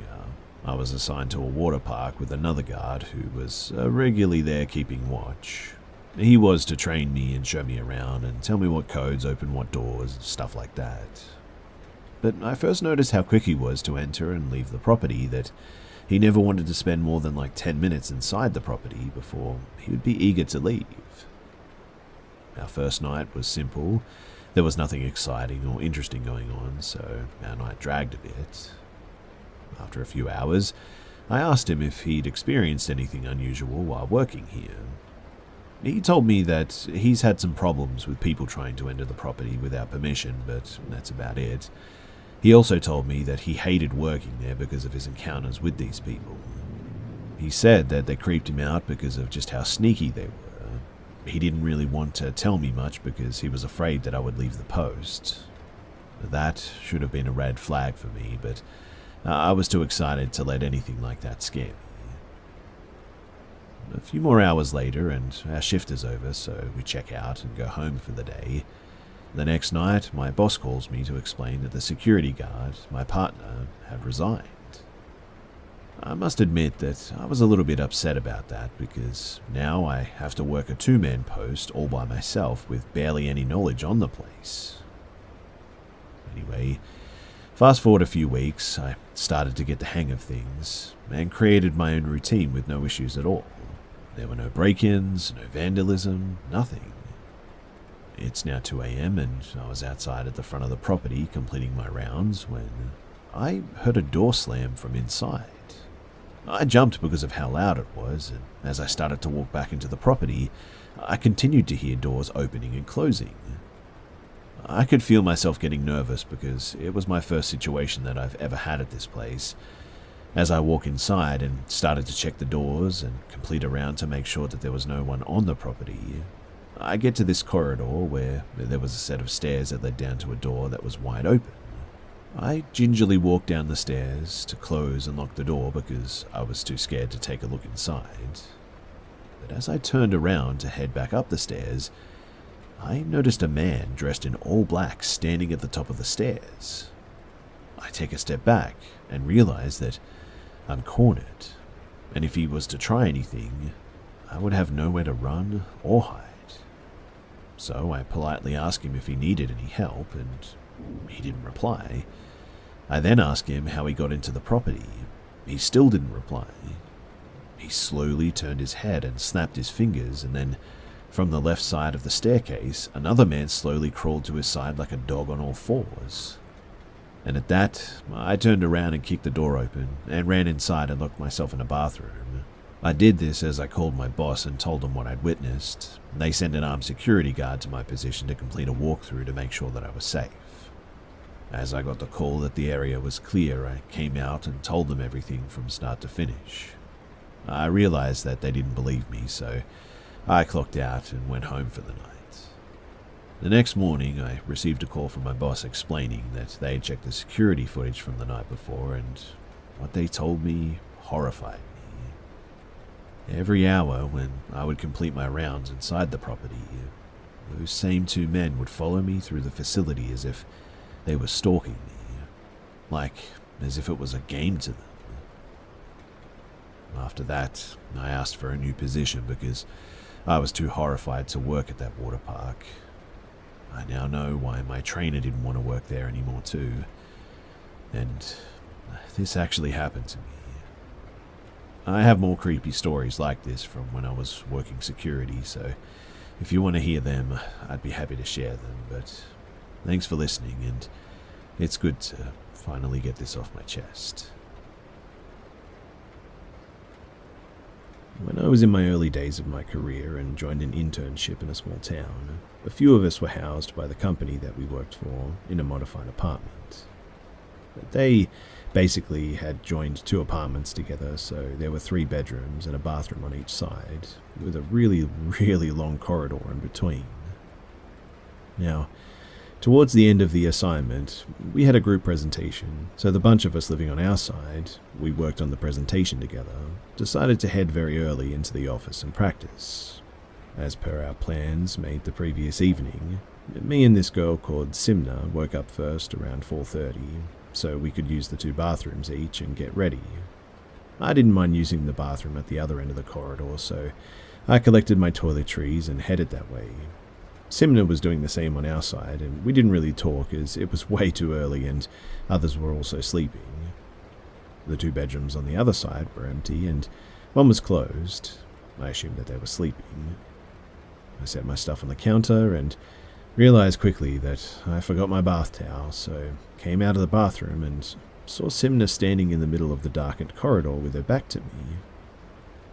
I sort of halted immediately because something seemed very off with the way that she was standing. The hair on my arms was raised up and warning bells went off in my head. I must have made some sound though, because this person turned their head around to look at me. It looked exactly like her, but she was smiling broadly at me, like really smirking. I quickly said, hey, what's going on?" to her, but at the same time sort of backed up into the bathroom where there was light. and hot water to use as a weapon, I suppose. I didn't dare come out, and I started praying.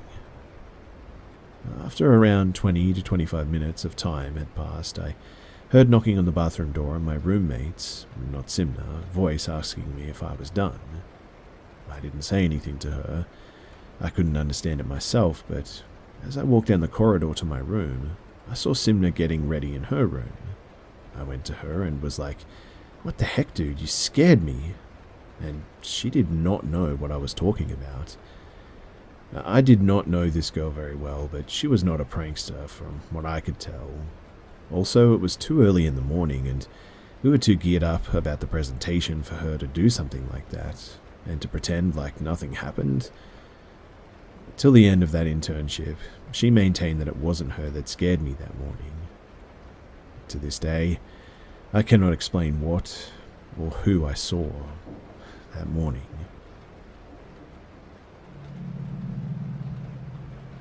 "22 years ago, I lived in a house on a lake. I rented a room from a lady that lived in the other room. I had been living with a good friend but moved out and needed a new place. My parents actually found the listing in the newspaper and set me up with it. So, aside from a strange living condition of living in a two-bedroom bungalow with a complete stranger in the middle of nowhere, it seemed like it was actually going to be pretty nice. My new housemate had a large dog that actually kind of freaked me out a bit. However, she ended up being a super sweet dog. My housemate was never home too. Between work, her friends, and her boyfriend, I saw her like all of 3 days out of 3 months that I lived at the house. So, in the end, I practically took care of the dog. The thing about this dog, though, is that she would hide under my housemate's bed until she was hungry or needed to go outside. And never having had dogs, I didn't really know any better. The first month wasn't anything to write home about. I got some awesome photos of the moon over the lake. Somewhere in this time frame, I started recognizing the facts above. I also started getting a weird vibe in the house, I guess. In fact, if I wasn't in my room, I wanted to be in there pretty much only. I also only felt safe during the day. I use that term because the feeling at night was the same as if you think something bad is about to happen. The problem is that you just couldn't quantify it. But at some point, I started hearing knocking noises randomly in the ceiling near the kitchen. I figured that it was just birds because there's a lot around. One afternoon, though, I decided to check out the attic crawl space located above the kitchen cabinets. It was a wooden door with a single lock or latch on it, and a fixed handle. I'd eaten lunch and climbed up there to check it out, opened the door, and didn't feel threatened or anything. I peeked my head in and looked left and right over the bedrooms. Basic attic, nothing special. I closed the door and climbed down. But from that moment on, something definitely changed. The dog came out of the kitchen and just sort of stared at me. Like, didn't even move, not an inch. It honestly made me very uneasy. I tried the tricks of outside, treat, play, but she just didn't move. So, in the end, I just sort of went to my room and shut the door. In the weeks that followed, the events became more and more unnerving as well. I began to stop being able to sleep. I turned to leaving music on overnight. Very low volume, but it was on nevertheless. As time passed, I got to where I felt like someone was standing in the corner of my room. One evening, the alarm or clock radio in the living room, it also turned on by itself. At first, I didn't even know it was there, to be honest, because I never went in there. Nothing in there was mine. Next, over the last 2 months, it had never gone off. But I asked my housemate, when I saw her next, about that, and she denied setting it. She was also visibly confused as to why it would go off like that. But I began to feel as though I was being watched in every room. I felt as though the thing in my room was always there. I began to wake from sleep for no reason. I began grinding my teeth at night as well. I moved to sleeping with a black light on, the lowest light level that I could get in the room. Music became CDs that would repeat indefinitely. and now I would wake up, look around, and see nothing and then try to go back to sleep. My housemate and a friend were at the house one evening too, and the friend claimed to be a psychic, and she looked dead at me and asked me how I was sleeping. I hadn't seen the housemate in weeks and hadn't told her about my problems.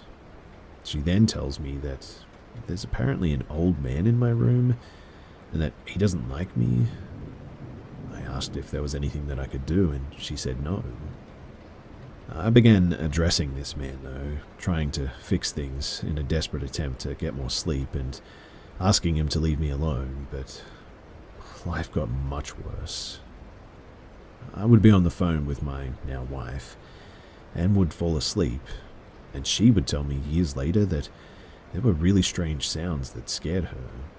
She said that she would stay on the phone to ensure that nothing happened to me.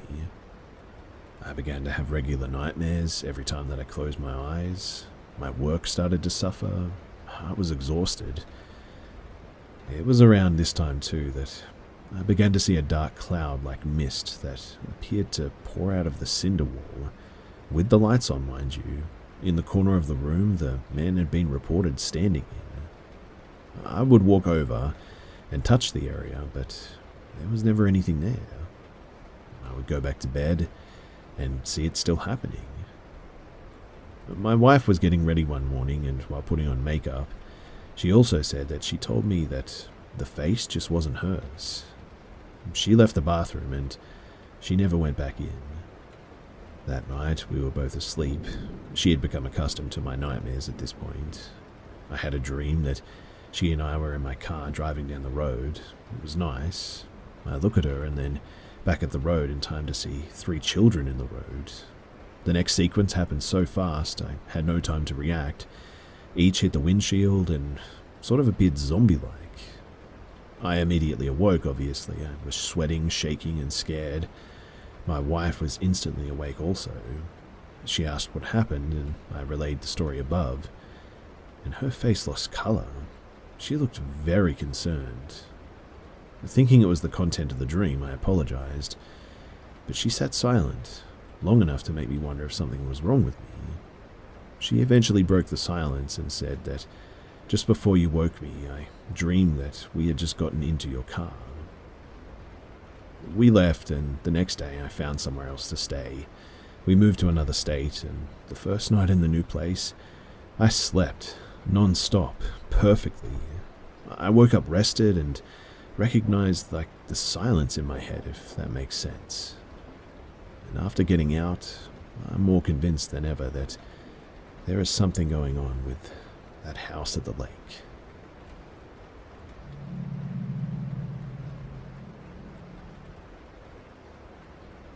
So I'll start off by saying that I've always been open-minded. So has my friend and her partner. We've all had our little strange or odd encounters over the years, and sometimes came up with the logical explanation or left it to the unknown, I guess. But we have never had something like this happen before. Well, the car part anyway. So, this happened a couple of hours ago. Me and my friend and her partner were downstairs about to watch a film. Their young son, 4 years old, was upstairs fast asleep.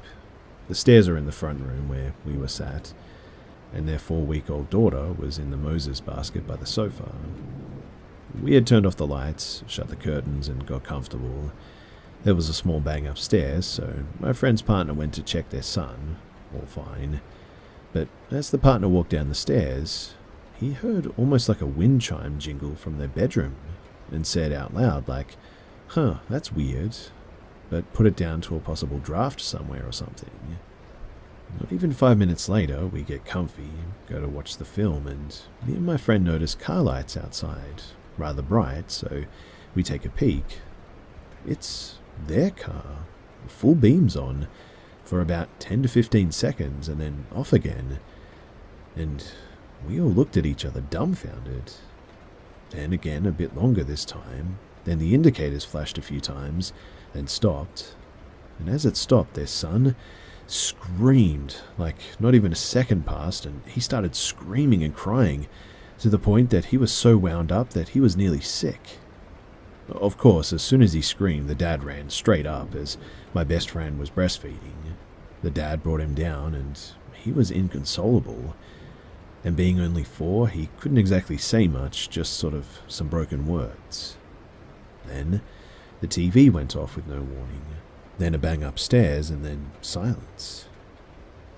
We spoke for a good hour or so, trying to decipher what the heck just happened, but the car keys were in the other room, nowhere near any living animal or human. When we approached the car, me and my friend's partner, we checked if it was locked, and it was. We looked in the car manual and had a Google search, and nothing comes up regarding the full beams just staying on and then intermittent hazard lights going off. There was no alarm as well, which was really strange, and definitely nobody around. But since then, their son won't settle. Their little girl keeps waking randomly and crying, and they've heard a couple of more bangs. I've never experienced car lights being set on or off like that before. Usually an electrical fault would happen when the vehicle is on, or you would have a warning light, but nothing. It's a newish car as well, so quite full of tech, and to be honest, it's been checked out and there doesn't seem to be anything wrong. I have had a few experiences myself, but usually with lights in the home, candles, noises, etc., but nothing to this level. Also, the first feeling that I had was sickness and dread. I've not had gut feelings like this regarding the paranormal for many years now, but I genuinely felt unwelcome, and I dare say almost watched too.